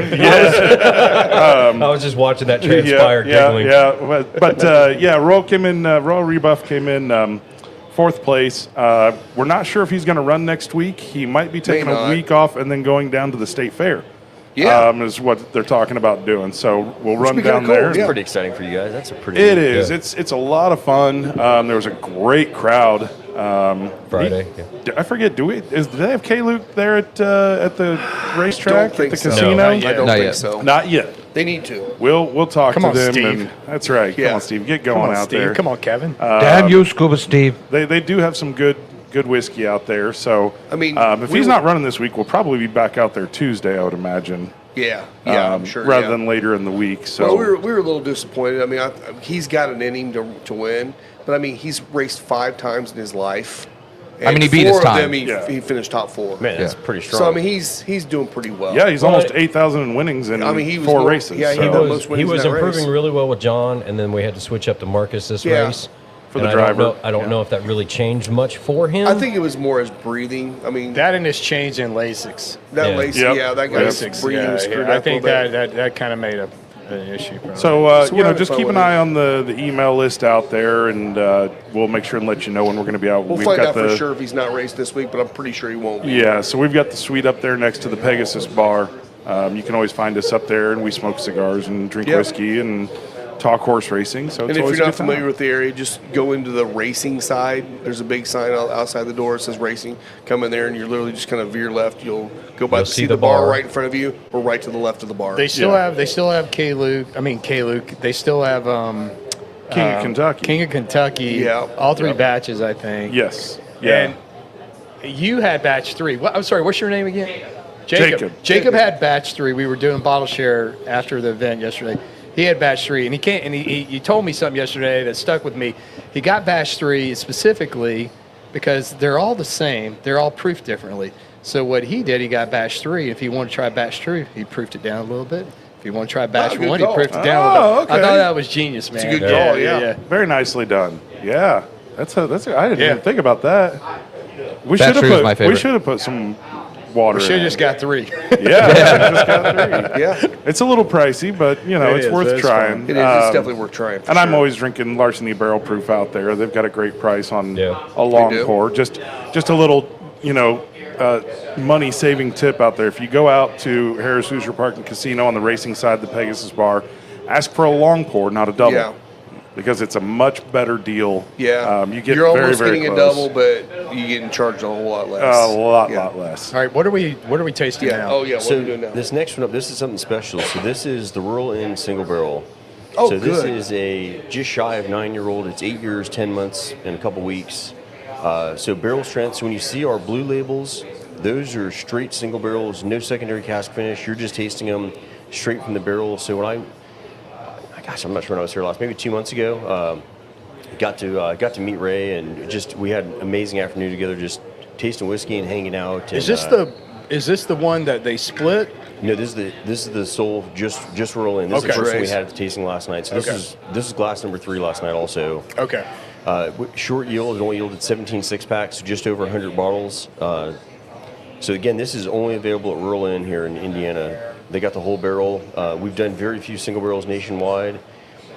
Again, my focus is on blending, but like anyone else, I'm tasting the barrels. There's things that stand out, and it's like, man, this one right here, it's like dark chocolate, raspberry. I mean, all this beautiful texture to it, and it's coming in a little over 120 proof, and you would never know it drinking this bourbon. It tastes like 112, 115. So when I was tasting with Ray, he was going to get one single barrel, and we're tasting through them, and he's like, man, I love these 2 barrels, and they're completely different. We'll taste the other one here in a minute, and he's like, I think I'm going to have to get both of them. I was like, we weren't really planning on both of them, but But we'll sell you 2 barrels. we let him get both of them, and they're just, when you guys get a chance to try them, it'd be really exciting. People were blown away at the event how different the barrels were. So this is a Kentucky low rye mash bill. The next one's going to be from Indiana. It's going to be closer to 13 years old, and they are just wildly apart on the flavor spectrum. So I hope you guys enjoy this. I wanted to bring out something special. So you had an event Friday night at Alex's place, Red Barrel. We did it at a brewery on the corner from him. Oh, okay. And then you had one there at Ray's And then we yesterday. had it at Ray's yesterday, in between the rainstorm, luckily. Are there still bottles available at each one of those places, or do they sell out? No, they both have some available, Okay. not a ton. Like I said, and you look at this, this one being just over 100 bottles in the entire barrel. Yeah. Which, of course, Jennifer's never real thrilled about the finance side of that. Yeah. When you got a great barrel in the whiskey special, you got to do it. You got to do it, yeah. So this is definitely something. This one you can get, like I said, only at Rural Inn. Okay. Go see Ray and Vince over there. If anyone who hasn't been there, lives here locally, it's an amazing store. Those guys are just so in tune with bourbon, and I mean, there's. If you drink bourbon here, you've been everywhere. there. Yeah. Like that's. I feel like everyone's probably been there. Yeah, If but you I will haven't, say, I mean, they have a bunch of barrel picks always. You can always try them before you buy them. They have a tasting room in the back. You go back and sit back and have a few drinks. It's a really nice spot. the nice thing is if you happen to be traveling to Indianapolis for business or yeah. whatever, and you come to the airport, you're 20 minutes to the west, and you're at Red Barrel. Is that about right? Yeah. And then 20 minutes to the east of the airport, maybe 25, and you're at Rural Inn. Yeah, So exactly. they're both great They're both right places there. to visit if you're coming into town. Man, Rural Inn does so many single barrels. Mm-hmm. I mean, I've been in there, and they've had 4 barrel picks from Peerless, which is just, I love that They're also picking them the right way. Yes. They're finding something that stands out to them. Again, they're not looking for trends. They're looking for whiskey that those guys want to go home and drink. Ray and his son Vince. I mean, I could spend all day with them. Every time I'm in town, which I pretty much have every time I've been in town. And it's fun to see people that used to travel down to my store. You guys would love Rural Inn. If you're passing through this way, it is a must visit for sure. Yeah. Well, I like to go, and it was funny. We were down at the Indianapolis Motor Speedway for the Indianapolis 500, and Alex came in and visited us in Lot 6 while we were camping down there. And he brought his pick. I forget what it was. It was Elijah Craig toasted barrel. Right. barrel. And he brought his and Ray's. And made he us blind him out and taste which one was better. By the way, in that case, I liked Alex's, but I think a couple people Like like Ray's. Ray's. So. Yeah. Well, and that's something else too. When ours, because we have a barrel pick coming from Elijah Craig toasted as well. Once that comes in, we're going to have Alex on the show, and we're going to be doing a blind with those at least. Yeah, But and ours is going to be better. And maybe we can, and maybe we can get a bottle of Ray's too. Because it's more about talking about the experience as opposed to saying this is way better than yours or whatever. Well, it's to your just point different, about. right? I mean, I'm sure it's not that one is good and one is bad. No, No, it's not They're good or just bad. different. It's Yeah. palate. Different Yes, experiences. 100%. Yeah. Hey, look, I mean, they were both phenomenal, right? You're you're really just trying to nitpick to figure out which one's better. You are. But I love what you said earlier about going and tasting 10 barrels. I mean, we've done that with some barrels that Will has. He's got 10 barrels that are all the same Same mash bill, same day, everything. same everything. Yeah, Everything was the same, And same completely level different. in the Rick House, and all 10. That's the all magic of different. aging in the barrel, right? I mean, it just does something special to the whiskey. When you start looking at 6, 8, 10 years of time, Everything. that's something you can't control. I mean, you can design the barrel, the char level and the toast and how long you dry the staves for, but it's still Mother Nature, right? And that barrel is going to do what it wants to do with that whiskey, and it's a really cool change. Phenomenon. And that's why you can't you can't beat time. You know, people are like, oh, you can speed up aging. You cannot. No. It doesn't. No. You can't trick it. You can't. I mean, No. Have not had a single one where they've tried to do that. There's a that I company, heard. and I'm not yeah. going to say the name of the company, but there's a company in Do it. Ohio Do that it. they actually do the fast aging. It's Yeah. like Starts with a P. hours. Yeah. And it comes out dark, and it tastes okay, but you can tell there's no depth of not complexity. You know, you're not getting all the different notes and stuff. It's just more of a one You're trick getting pony at punched that with point. Well, it one makes you thing, wonder yeah. what all Exactly, gets yeah. into that barrel. I mean, they're obviously not like hermetically sealed, right? I mean, they are letting Yeah. things come in and out, and you don't know. I mean, shoot, it'd be because the 18-year locusts come out that year, that it had an impact. is it by a window? I mean, is it higher up in the rick? Is it down Yeah. lower in the rick Yeah. house? Right, Yeah. evaporation rates are different. What was the weather retention. like that year? Oxidation's different. there's- How yeah. cold of a winter did you have that year? Bob Everything, forgot man. to turn on the exhaust fans. You know, all kinds of stuff. You almost can't track the number of variables there are Yeah. from distillate to bottling the whiskey. I mean, there's just so many Yeah. possibilities. But that's also what makes it so special, right? And what makes bourbon great. Yeah. Yeah, is the well, nuance. I mean, when we went to MGP, it kind of blew our minds that all their rye comes from Europe. Yeah. They don't have any local rye. They ship that grain overseas, and they've been using one yeast strain. You know, you look at like Four Across the Roses, board. where they do multiple yeast strains, and MGP does over 100 different mash bills, but still one With the yeast one strain, yeast strain, yeah. which their propagation technique was Pretty insane. Yeah. fascinating. nuts, I yeah. mean, that was crazy. But, you know, you see all these things that, you know, are variables, and then other parts that are consistent. And I kind of just throw my hands up and I go, I feel like you just got to start distilling and distill for 10 years before you actually know anything about anything. The other thing, you got to remember in the beginning, right? There was no temperature probe. There was no, that's all real recent. So Yeah. how did you figure it out? Parker Beam, you know, Trial and error, Jimmy yeah. Russell, they just walked the rick house every day and tasted Tasted barrels it, every yep. day for 30, 40, 50 years. And you start to figure out, in the beginning, they didn't really necessarily know why. You just knew, you know, the center cut of the rick house, you know, you had this consistent flavor profile, the proofs can stay about the same. And then you start to figure out why, you know, and you hear stories about like the plastic sheathing on the windows at Heaven Hill. They changed it out from green to white, or you know, vice versa. I can't remember the exact story. And Parker Beam was like, change it back, and they're like, why? He goes, I don't know, but it's the way it's always made been. it different, We wanted- yeah. we wanted Do it the right way. Whatever it was, Yeah. you know, frosted white, whatever the cut. They're like, well, what's it going to change? I have no idea. But Yeah. we're Yeah, not we're going not- to But it's going to change right. something. Yeah. Yeah. Yeah, I mean, Well, you those wouldn't know guys. till so far down the road. Yeah. It's too late. Yeah. Well, and those guys can walk through the distillery, and they know they're so in tune with what's going on, just by the sounds and the vibrations. They can tell you at what phase they are cooking, or what phase the distillation's in in the process, or is it gone to the doubler? Like they, just by the sounds, Yeah. and they can. And if there's a sound that's off, they know there's something wrong. Yeah. That's an nuts. interesting thing too. You wonder how much of that old school knowledge is going to go away in the next 30 years. Well, all with this everybody relying on the technology, yeah. Exactly. Are Yes, you gonna- are you Scott, gonna with all your lose- fancy Yeah. technology. Yeah. AI's going to fix it all. Yeah. You we're remind still me gonna how have those AI people. smells. And there's not a lot of those multi-generational guys coming up next. I mean, I can only really think of two really next multi-generational. You've got Bruce Russell, you know, Bruce. Eddie's son at Wild Turkey, and you've got, you know, Freddie No. Freddie over No, at- yeah. At Beam. And those two guys are, I mean, they've grown up with it their whole life. They are just as locked in as their dad and grandfather, you know. But outside of those two guys, I personally can't think of anybody else that comes to mind Yeah. that's got a lifetime of experience growing up in it, in whiskey Yeah. like that. Jake Carlisle Yeah, I was on gonna comments, comment man. that. He's Yeah. crushing it today. He says, if you want fast, build a race car.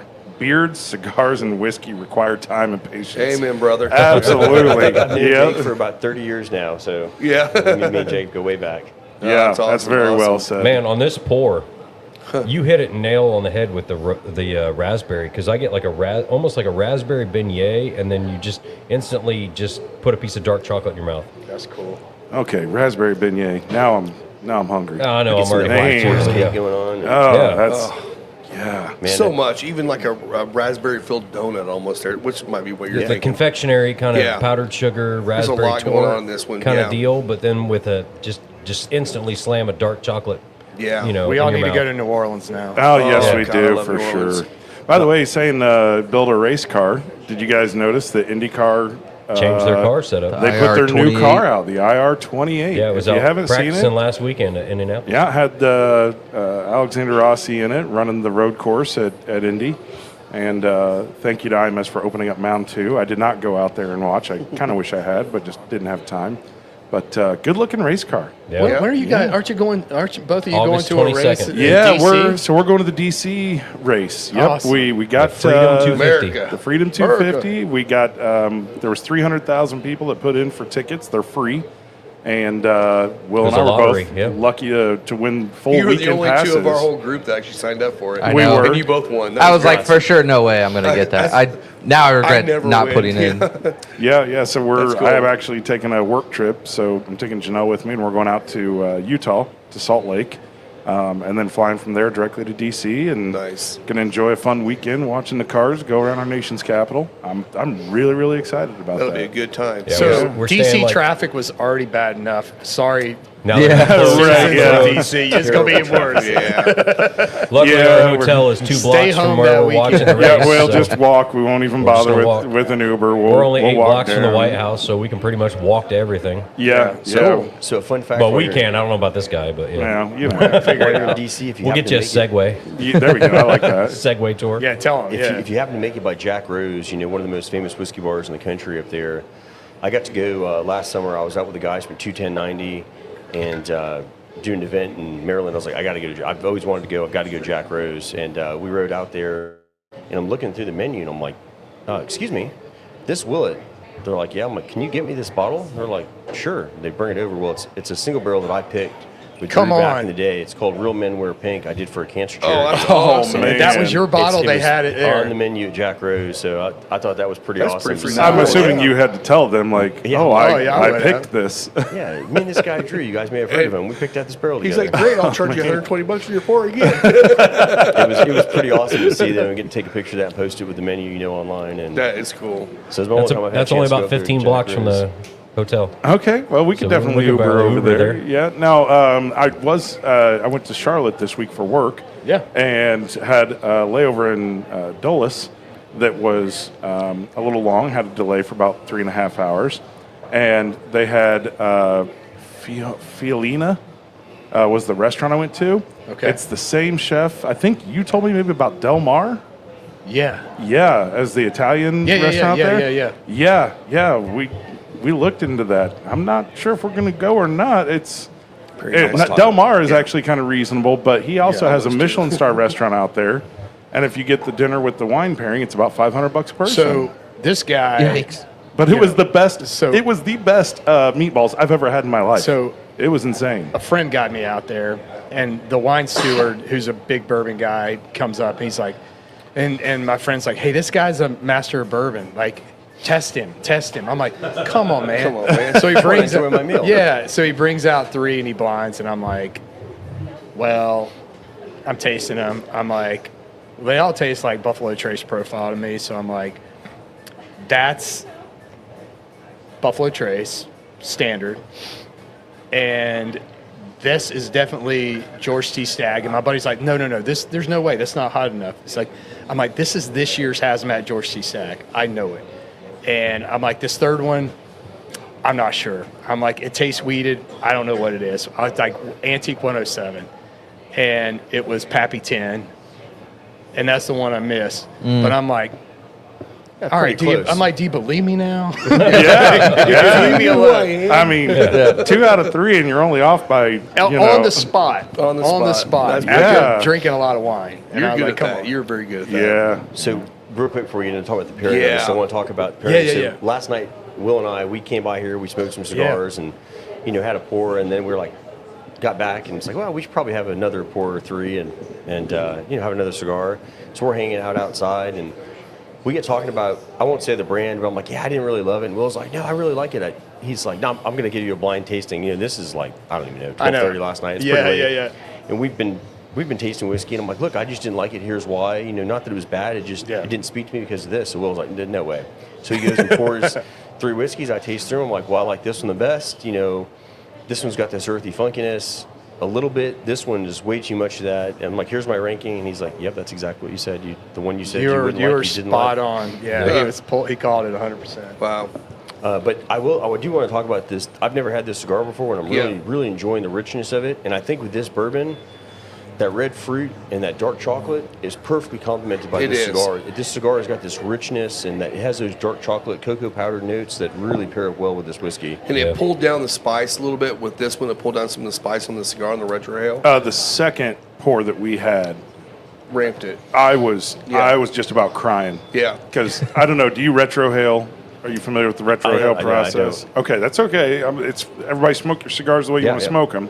But man, I retrohaled this thing, and it was in the first third, and I was like, oh. Got a little rye spice. Yeah, I was like, I need water. I need to cough like 5 times. I'm about to die over Yeah, here. my contacts are not dry anymore. No. And the Warheads will do that. The Warheads are, I mean, these are They're like the notorious for big, that, Espinosa's big bomb. I mean, obviously, the La Bamba is what it's called. So, you'll have to keep an eye out because these are an annual release.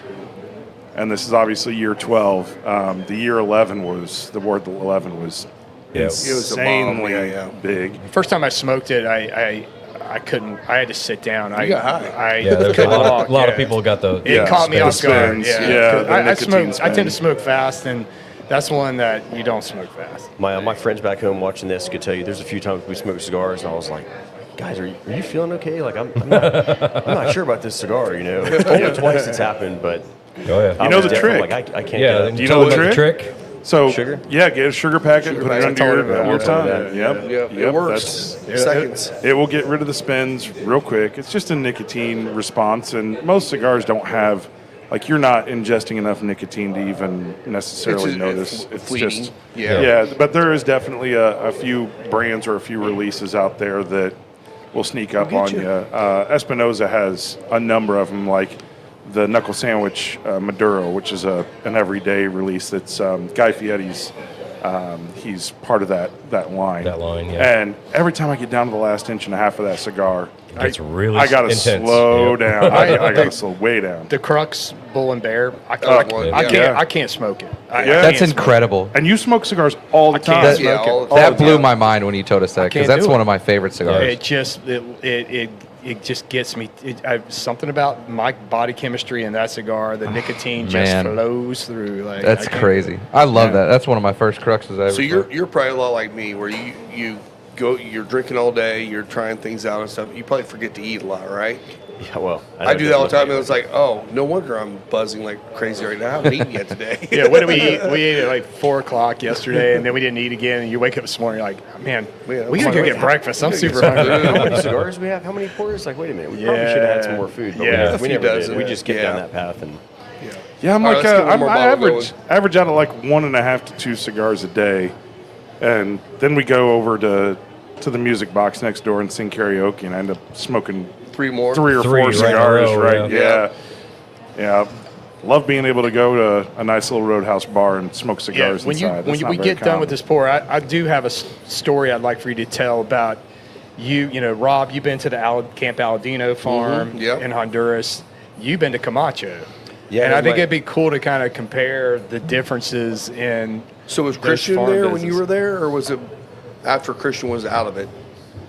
no Christian. Okay, so you were with, when Uh, they Law- were when they Law were Remus, who did our- when they were with Davidoff still. Okay, Yeah, okay. yeah. I Yeah, wasn't we sure if it just was went a before couple that. months ago. So Oh, I got you. Okay. So, I've always been a casual cigar smoker, right? I never really had a ton of time when I was in retail. I'd smoke in the middle of the night, which, as you know, is not really the best time to smoke a cigar. at But it midnight. is the important note there that cigars require you to take time. And Yeah. that's Relax. which is one of the best parts. my home cigar shop. Paul, who owns it, great guy. I've known him for a long time. Long before even getting as much into cigars.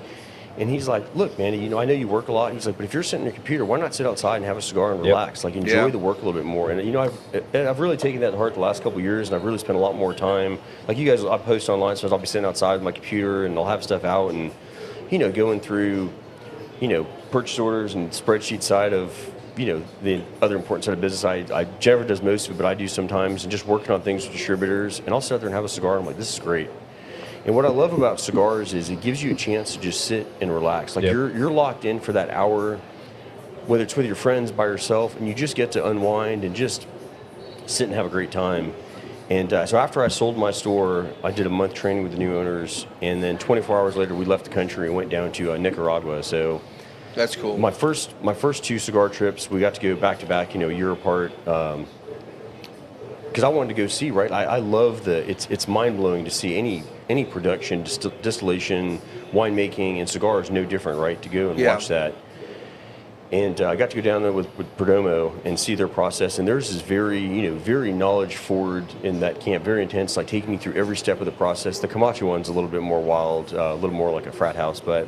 And I was blown away to watch, fermentation and watch them, from seeing it from, like they say, you get to see it from seed to cellophane and watch that whole process and the 1,000+ steps that go into it.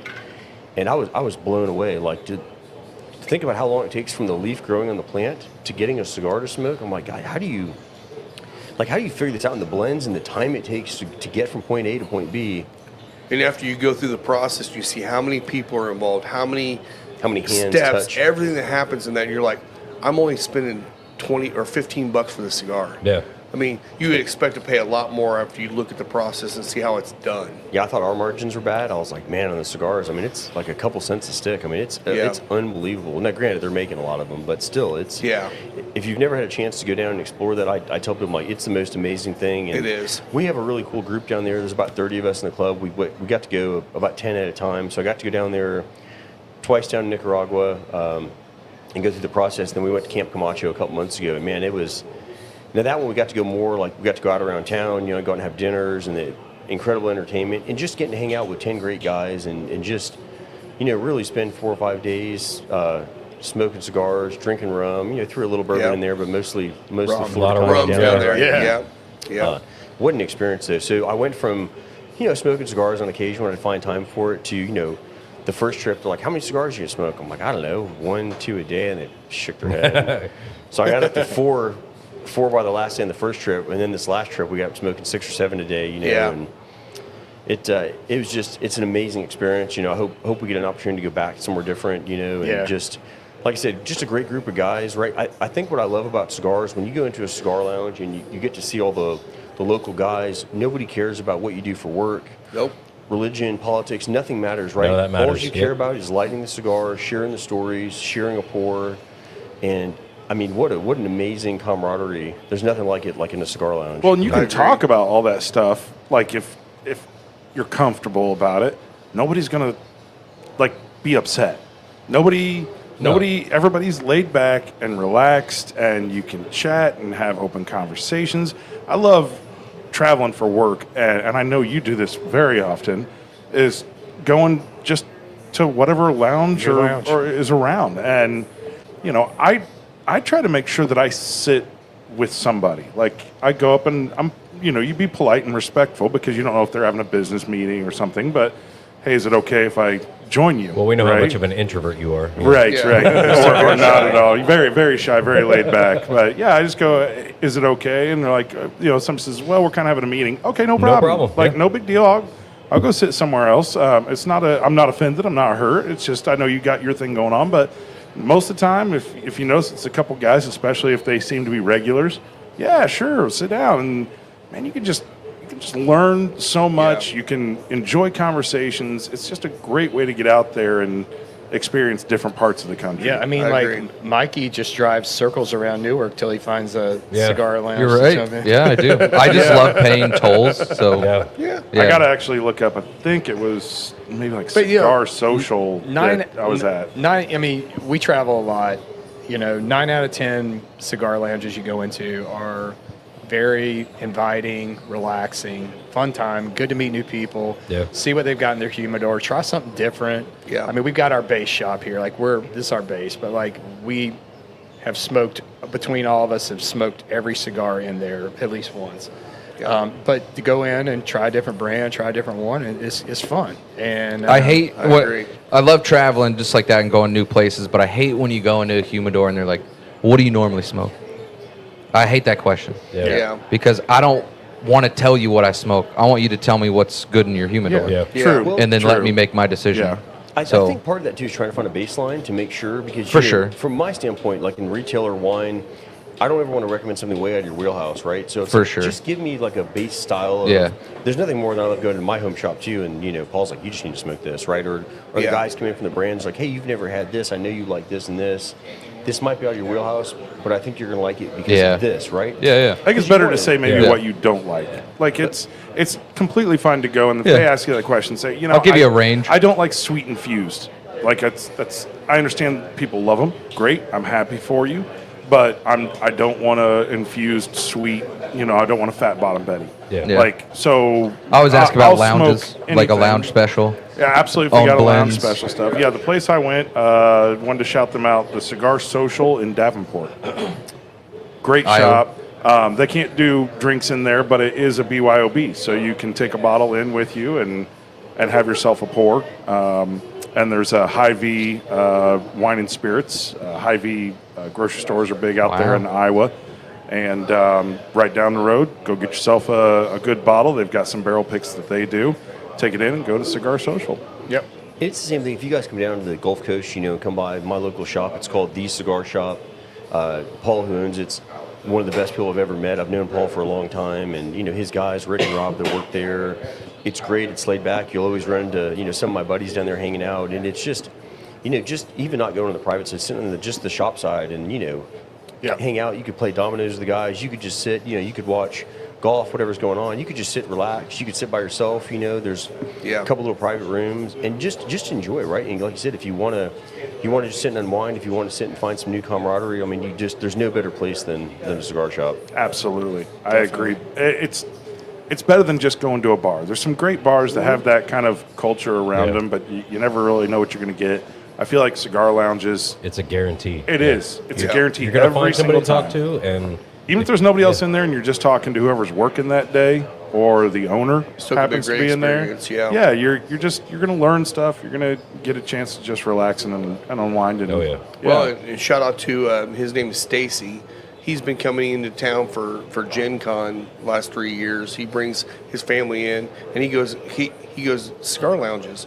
So he's found us. Out of Nebraska, right? Out of Nebraska, and he actually owns a shop out there called Cigars with a Z, Cigars Lounge, I think it's what it's called. And good guy. He comes out here and hangs out. He's like, this is kind of what we have at our place, and I always try to find a place like mine.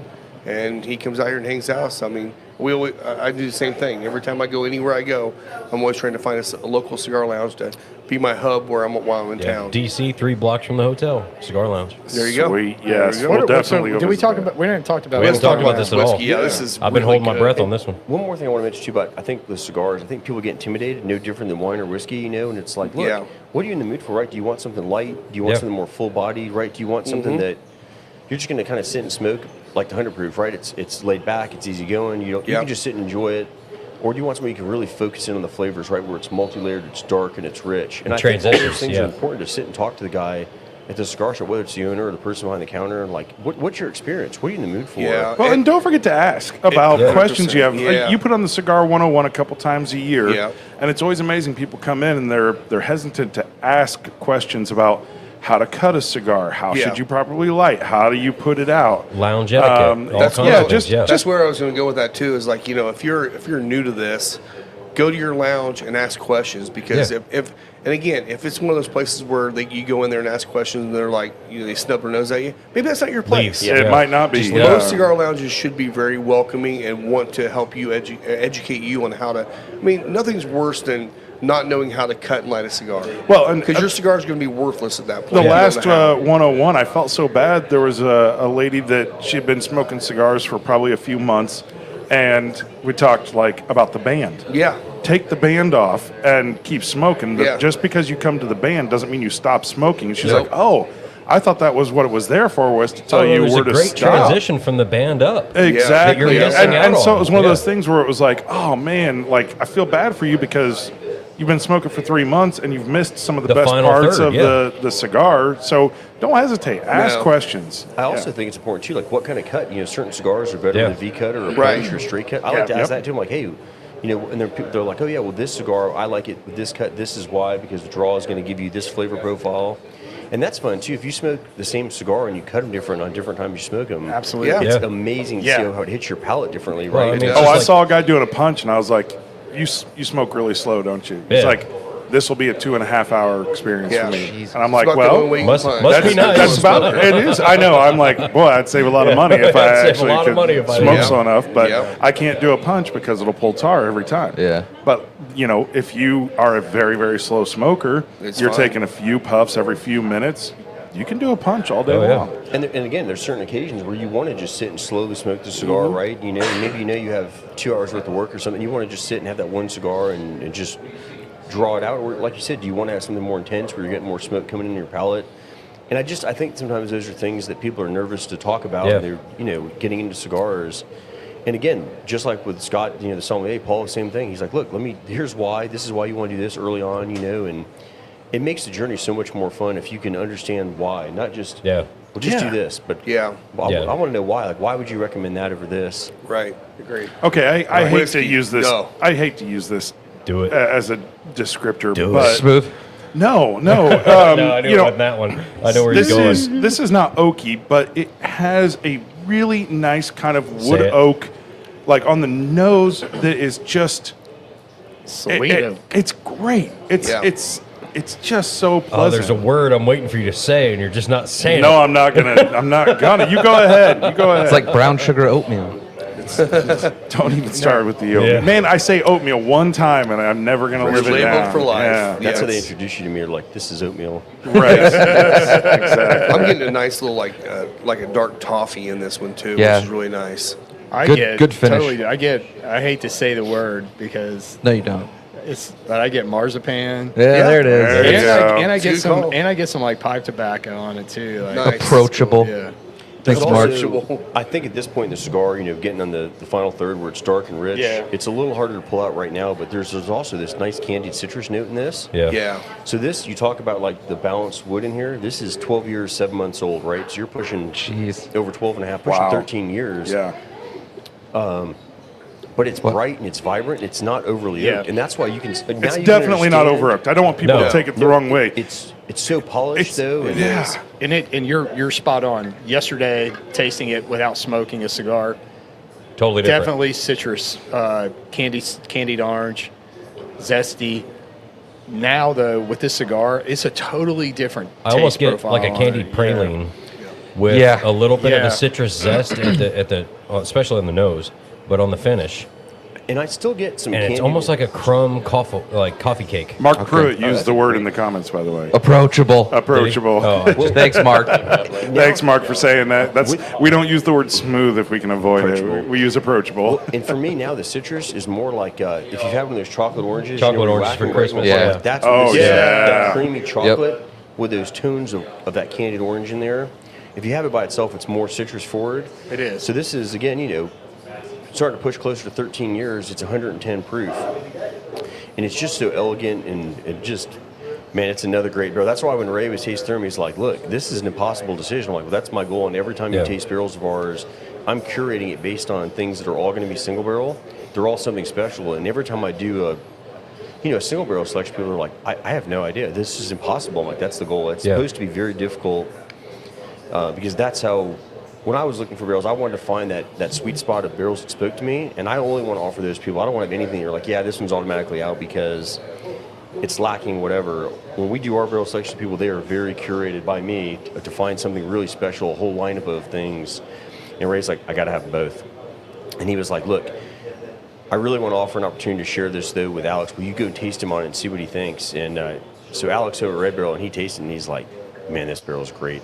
And at the time, he's like, I'm not really looking to buy any more barrels. And I was like, well, Ray said he thought you should try this. And he was like, oh, I got to have it. So they actually split this barrel to kind of be able to get it out in front of more people. So this single barrel we're having here, this 12 year, 7 month, and I know both stores have a little bit left available. This is split between Alex's store, Red Barrel, and Rural Inn. And it's an amazing single barrel. And it's just totally different than the first one. Like I said, that dark chocolate, that raspberry, dark cherry in the first one. This candied citrus, it's soft, it's very elegant.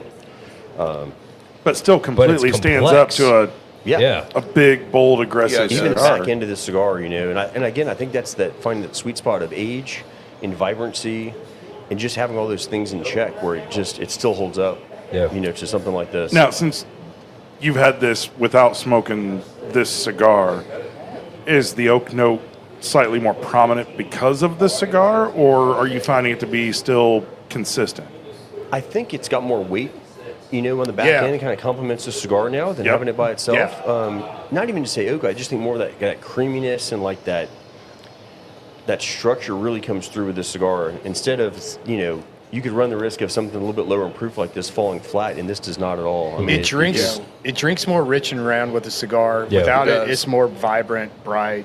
Yeah, I Yeah, think that's a good way to 100%. put It I just almost feel changes, like yeah. I almost feel like that very, very slight oak note that I'm getting, that it's just the only way I could describe it. I mean, there's Yeah. nothing almost- else I could use. I almost feel but like- I almost feel like it'd be gone if I was not smoking Yeah. this cigar. Like it wouldn't be there. I feel the earthy notes in the cigar, though they're tame because of the spice level. Yep. The subtle earthy notes of the cigar are making the oak note in the bourbon just stand out and linger in the finish. Yeah, Yeah.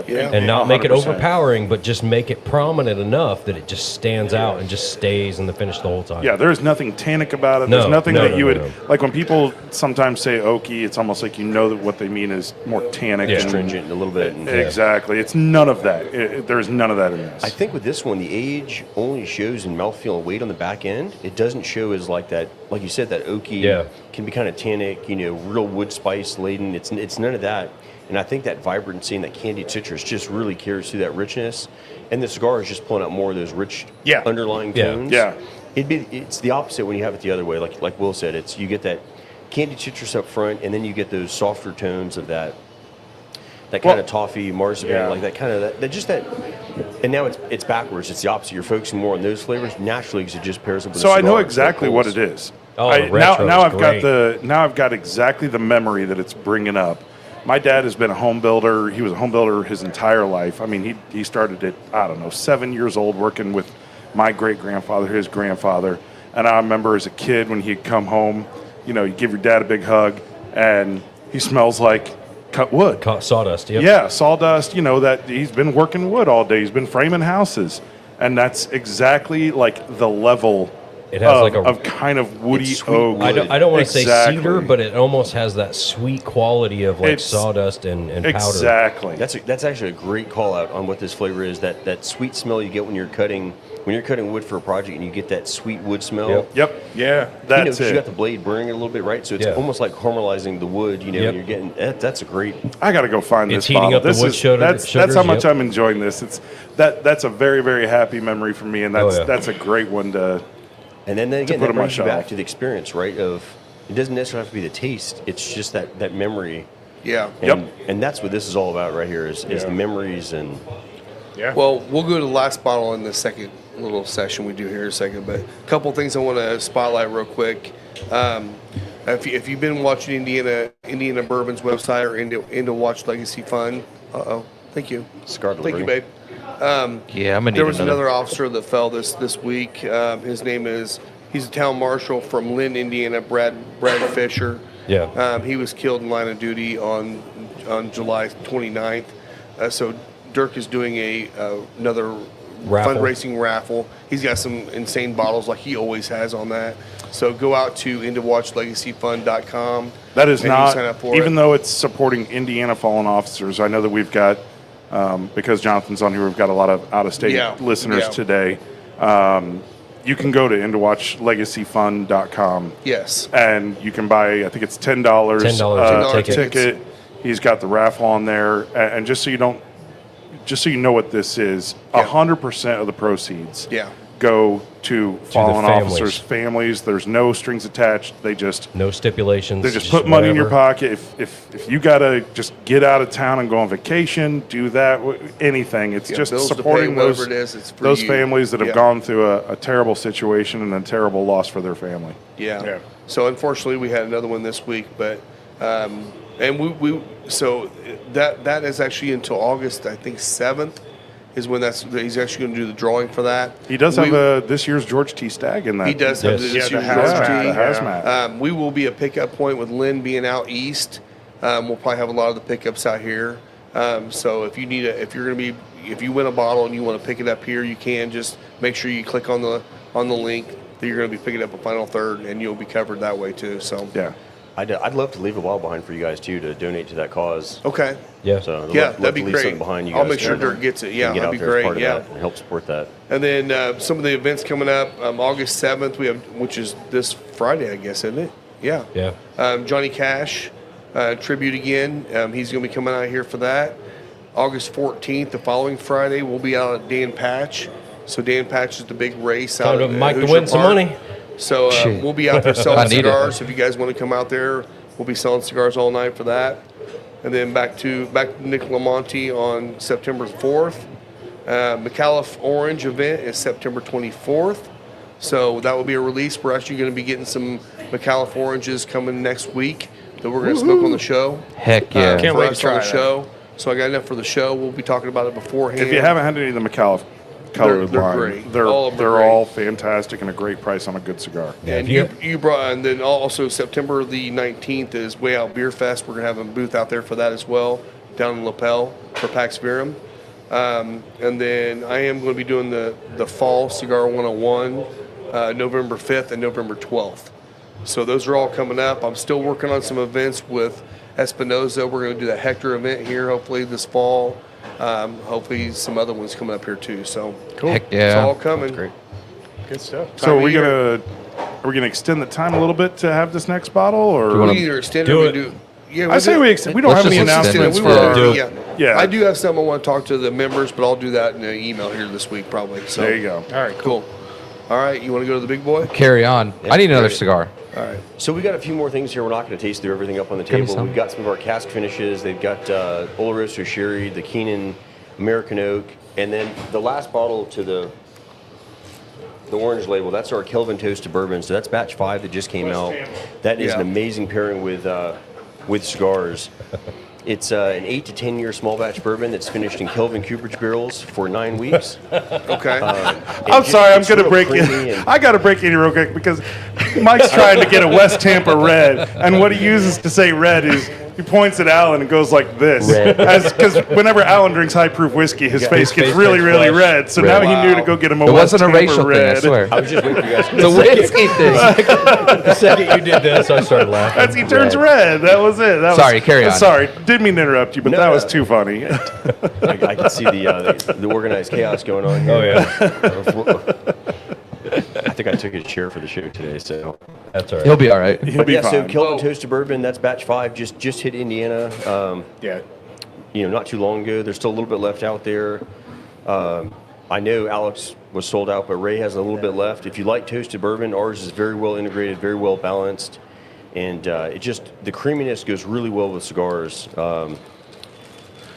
It's something if you come in here, try a pour, have a cigar with it, see what you think. If you come out today and hang out with us here after the show ends a little bit, and I don't think you'll be disappointed. So. And I think the Not at interesting all. thing was at Ray's event yesterday, Ray always at the end kind of does show of hands who liked number 1, number 2, number 3, number 4, number 5. And it was literally Unanimous. no, it was a very even split Oh. amongst all of them, And it which was I over thought was 100 real people interesting. at the tasting. So there was something there that everyone kind of gravitated towards, and it wasn't like, oh, there was this one and then all the others were no votes. It was pretty evenly distributed. And how many people waited through the floods that were around? Well, that hit later. That We was got earlier, lucky. yeah. Yeah, that was after the event. It Thank rained goodness. before, Yeah. the sun shined down on us for the event, and then everything was underwater after that. So. Yeah, but I just thought did you guys have like over 100 people out there? 100 people. Yeah, and I rolling, think that yep. as a whiskey maker owner, like that's got to make you happy that you hit somebody really enjoyed, something Every there. aspect, Yeah, yeah. yeah. And I always tell you the fun part is if we retasted the same 5 bourbons with the same 100 people, I bet you almost all of them would lean toward a different favorite of that day, and that's something really special That's for me. me. I can be honest. From today, I'm switching of what we've tasted today. I'm switching what I like based on smoking the cigar today. I was gonna say, did it differ Absolutely. between the cigars? Totally. Yeah. Totally did. Yeah. So it depends. Am I smoking? Am I not smoking? What am I doing? Like what cigar am I smoking? Like this, it's just a cool. I love that. Yeah. All right, and then so for the final pour, we're going to have. I wanted to bring something special to share with you guys. It's been an incredible amount of support here at Final Third for K. Luke and the brand, and supporting my family since we came into the market here. We've been here less than a year now, and I know every single release we've had has been available here. Obviously, most of them are gone, but there's always a half a dozen different offerings of ours, and that means a lot to us. To when you have limited back bar space, and to bring in every offering that we do and be able to share them with your guys, I can't tell you how much it means to Jennifer and I. And they move. Yeah, they don't sit there. They move. Yeah, absolutely. And that's something really special for us. And again, being a guy who loves to share whiskey and being fortunate to taste with pretty much every master distiller and owner out there, I brought something special to share with you guys. This is a Willet Purple Top I picked back in 21 with Drew Colesveen over there at Willet. It's 17 and a half years old, which means it's old, it's sourced. So didn't reveal the source, and when you taste it, you might have a good idea where it came from. But it's something really special that I wanted to share. It's the oldest single barrel, I ever picked. The most limited that we ever did out there, and cracked this bottle open yesterday. I just want to bring it and share a pour with you guys. So this is Willet Masiano's 2021 pick that's 17 and a half years old. Thank you, man. Hell yeah. Thank With you. this being You'll be a grabbing it? special bottle, we're So gonna. is everybody going to try and pick the distillate? I'm just gonna No, enjoy you're it. You're gonna get me in trouble. But we're gonna let. I think we're gonna let. do you are we want- let? do you Do you want to want pour to it, pour or it? do you want us to pour it? How do you want to do this? For it. Are you sure? We'll be friendly. Be careful what you wish for. We'll be friendly. If you get out of control, That's I'm gonna a have to grab mega some pint. cigars, put on the tap. Now it's kind of funny. These Willet bottles, when they were doing their 2-year rye, 10 years ago. Bangers. Well, that's the thing is, it was a lot Everyone of people loved were. them. Yeah. No, they did not, Dude, man. everybody bought them. It was mixed That is opinion. not Everybody true at bought all. They bought They them, but it loved was them mixed going off the opinion. shelf. There was a heavily mixed opinion, and it was, I don't know, $60 a bottle, something like that. And I didn't know what I was buying. I just thought that's I a hated pretty it. bottle. You didn't like it at all. I didn't like it. and I loved it. I did not. It was one of those things where it was very controversial when it came out because people are like 2-year rye, and it's not enough time, and it's too young. But man, I have always enjoyed these products. Yeah, I like some of the other ones. I think something special about Willet, so Drew, anybody who hasn't had a chance to meet, Drew's an amazing guy. He loves cigars, very passionate about what him and his family have done there for a long time at Willet. So Drew started off by just going out and cherry picking the best barrels from distilleries, no different than me picking out single barrels. And that's how he started off with bringing Willet back till their own distillate was ready. And Drew's got an amazing palate. And, for me to get an opportunity to pick something like this from him, I got to pick, a decent number of barrels with him over the years, gotten to know him really well, smoked a lot of cigars with him. And, again, this is just something special I wanted to bring to share with you guys that, you'd never have an opportunity to taste this particular barrel. So... Cheers. Wow. Cheers. Cheers, absolutely. Thank you, Man. Jonathan. This is another one where the nose on it, I just want to make a potpourri out of and just let it Yeah, sit it's- there. I think Just I got an idea. It's like Fume spin my the whole bourbon house. wheel and just Yeah. start hitting the check marks. The palate on this. Again, you talk about, not being over oaked and being elegant. So when Drew and I were tasting these barrels and narrowed this down for one of the ones I was going to get, I was like, let's just say in theory it's this distillery. I want to know, why is this so special? Why is this so different than what else I've had? And he was like, to be honest, we don't do anything here to a certain age. We just taste the barrels when they're ready. We bottle them. He goes, I don't have to hit, 18, 21, 23 like big brands. I don't have to have X number of cases of a specific year. He's just another guy that loves bourbon, and he gets to bottle them when they're ready. And it's, there's not very many family-owned distilleries of this caliber out there anymore, and it's something really special. And again, I just very fortunate to get to know Drew a long time ago and get to spend a lot of time with smoking cigars, enjoying bourbon, and just doing what we're doing right here, right, and just having something special. This is like a This is good. 30 to 60 second finish. that's It the best just- mouthfeel that I've felt in a long time. That's good. The finish doesn't stop. No. Just It keeps doesn't. going. It just runs and runs and It's runs. really excellent. I love the spice that it puts right at like the front of your tongue, like just this. Zone 1. Yeah, sure, zone 1. But Tongue it maps does. are wrong. It's Yeah. man. Do you think we're right on the distillery? Who do you think? I think it's Heaven Hill. I think it's Heaven Hill. It has They such a ride down the distinct street. finish. right down the street. Yeah. I mean, it Literally doesn't across taste the like corner. it doesn't taste like doesn't taste bean. like Buffalo Trace. It's not buff. No. It doesn't Yeah. taste like Beam. But No. for me, it's the elegance. You know, it's, Oh, Yeah. it's again, so good. Oh, dude, it's amazing. Jennifer especially would tell you most bourbons above 12 years old, she's just not a fan. She's like, there's too much of that dusty library book, you know, funky wood, and she's like, where's the vibrancy? And this doesn't have that. This has No. got beautiful, elegant layers. It does. And this is where the magic is of finding the right barrel, right? Of getting an opportunity to taste through a wide array of things. And we tasted them blind. I didn't know the age when I tasted it. I just tasted it. I was like, man, this is something special. This is rich and it's layered and it's also, you know, it's above 120 proof, and it's like it doesn't drink like the age, doesn't drink like the proof. And then, again, this is what I strive to do of everything we release is just be layered and exciting and balanced. Yeah. And Yeah, I would never guess it was this age because I'm not pulling an aggressive oak Yeah. amount No, at no, all. not at all. Nothing tannic, astringent to it. So Such is a it heaven fruity- hill? Such don't a know? fruity finish.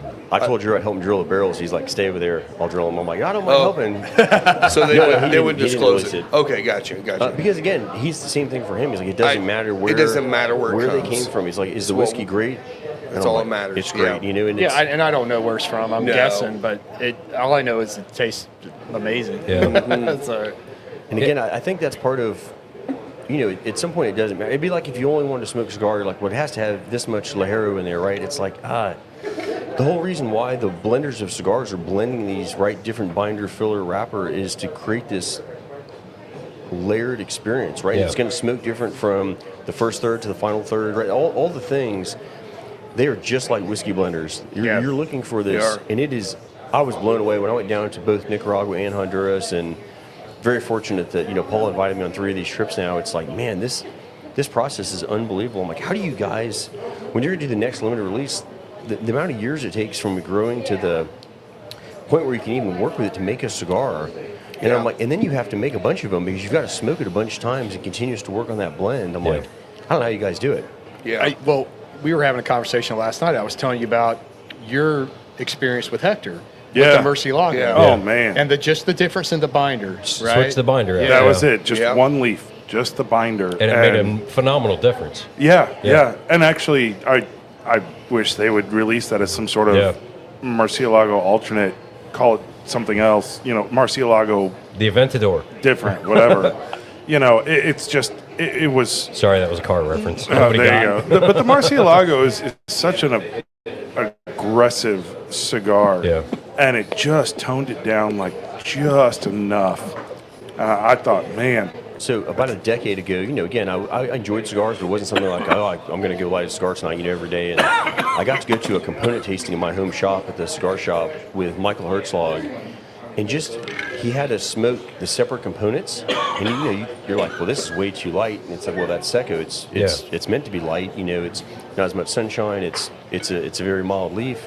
And then you go up and you have the next one, you get the last one. It's like, well, this is way too heavy. There's no vibrancy.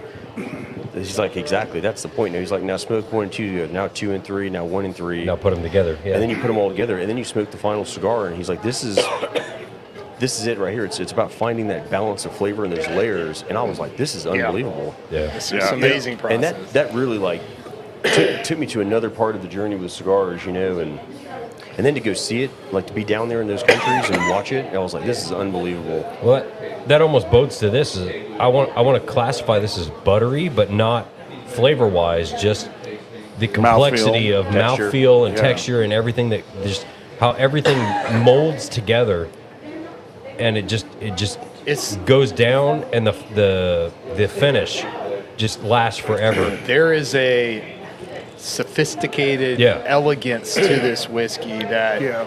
it's I don't know how to describe it other than like it's soft, but it's warm and it's inviting. And The only it's word I can think not- of is orchestrated. yeah, To where every different flavor of this has almost been compounded to where it goes from this to this to this to this to this to this all the way down the finish. like when I get my yacht, I'm gonna be sipping something like this on my yacht. Like one day. Okay. yeah, right. One day, There you Will. go. Yeah. One day.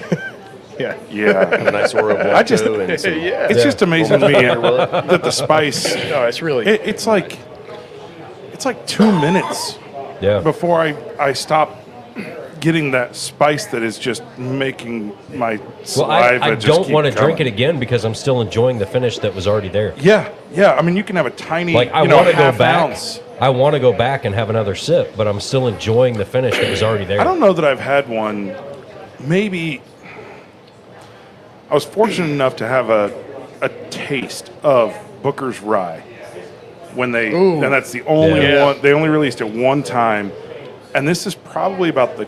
And this obviously this is not a rye whiskey, like, but it's bourbon, but yeah. right, but it's kind of got that spice note to it Yeah. that just lasts and lasts and lasts and lasts.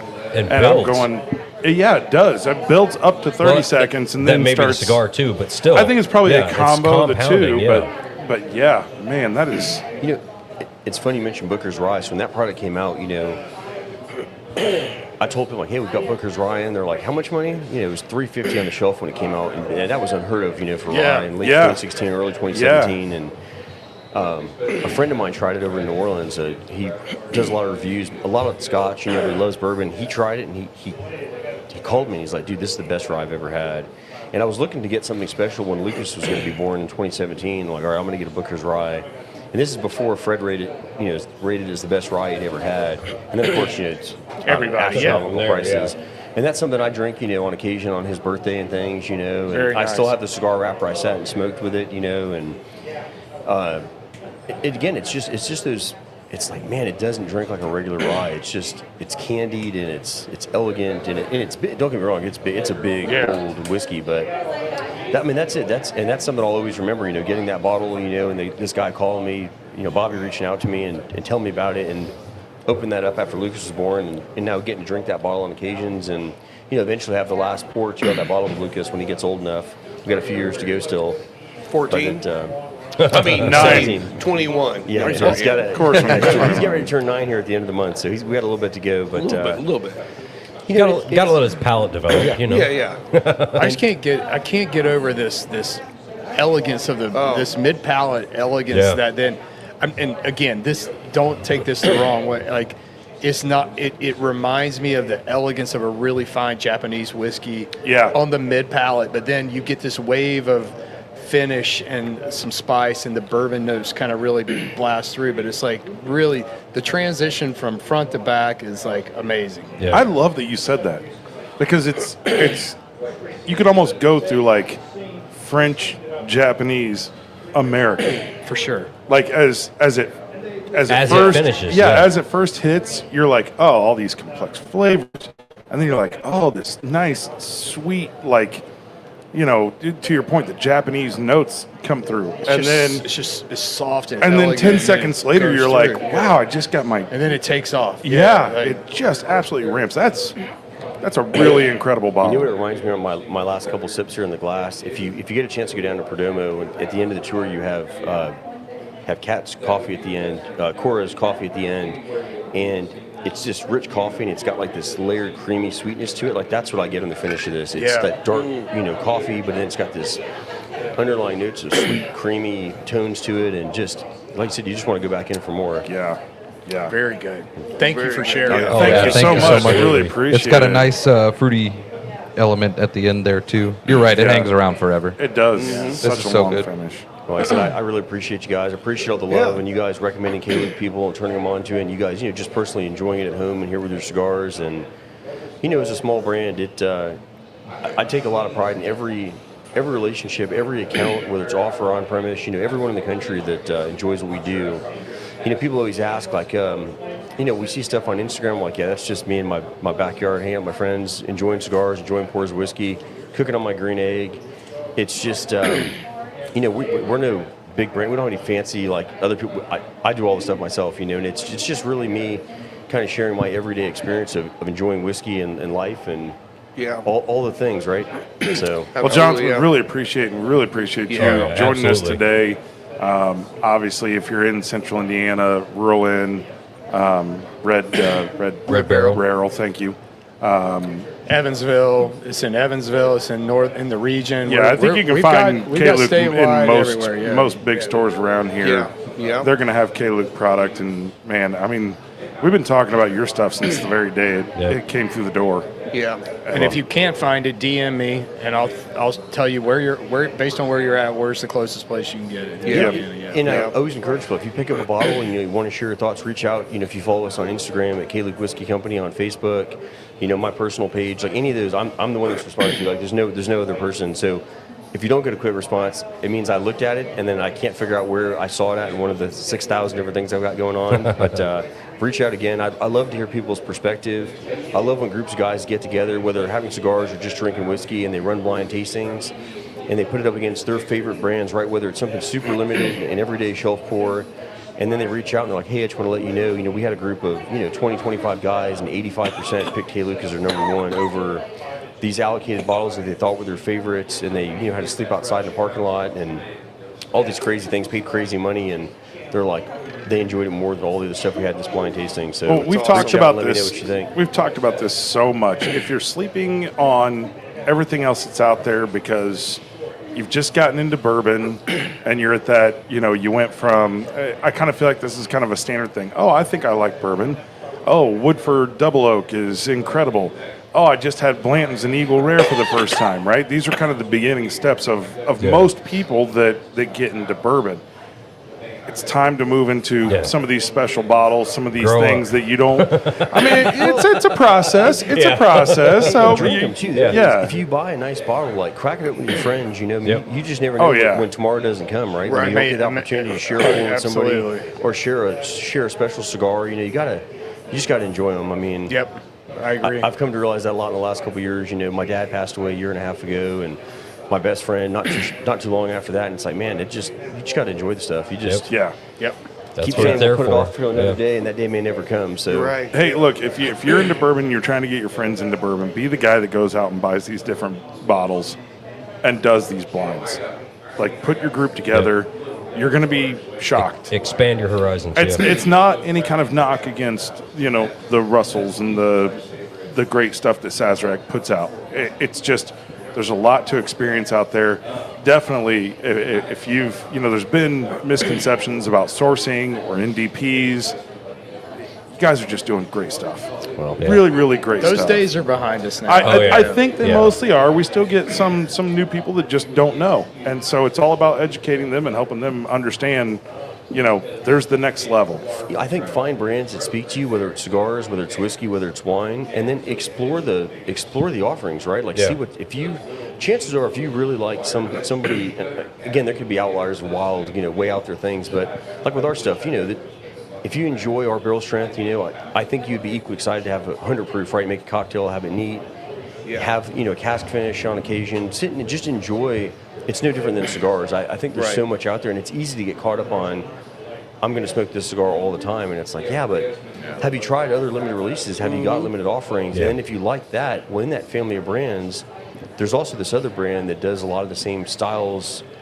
Tobacco come from the same places, the same methodology of blending, and just explore it and enjoy it. And if it's not for you, that's fine too. Hey, you got a great distiller down in your region that I love that Will introduced me to, JT Mellick. Doing some way out there different stuff, it's rice man. whiskey. The first time I saw it, I was like, I've got to go have a pour of this. I don't understand, like, what in the world is rice whiskey? And the way I describe it, especially the higher proof, if you've had, like, Old Elk, like those high proof, wheat whiskeys and the 120 proof, and you kind of get, it's almost like rye, but you get this candied sweetness to it. Just a really cool whiskey. And in Mississippi, we've got some amazing things. Matt Crittenden down there in the Kill. Matt's another family-owned operation, making great whiskey, doing some really cool finishes. We've got a rum distillery now down there on the coast. Eli with Circle Hook, making rum that's very much designed for a bourbon drinker. Rich, flavorful, a lot of layers to it. We've got an amazing gin producer up in North Mississippi called Wonderbird, where they're making gin out of Delta rice and making it in a sake style. Ooh. So it's creamy. Man. What? That sounds wow. good. I gotta get some of that. I'm not a big gin drinker, but we actually gave them one of our used Keenan barrels after we dumped the bourbon out of it, and they did a gin age. It was like 285 days aged in this barrel.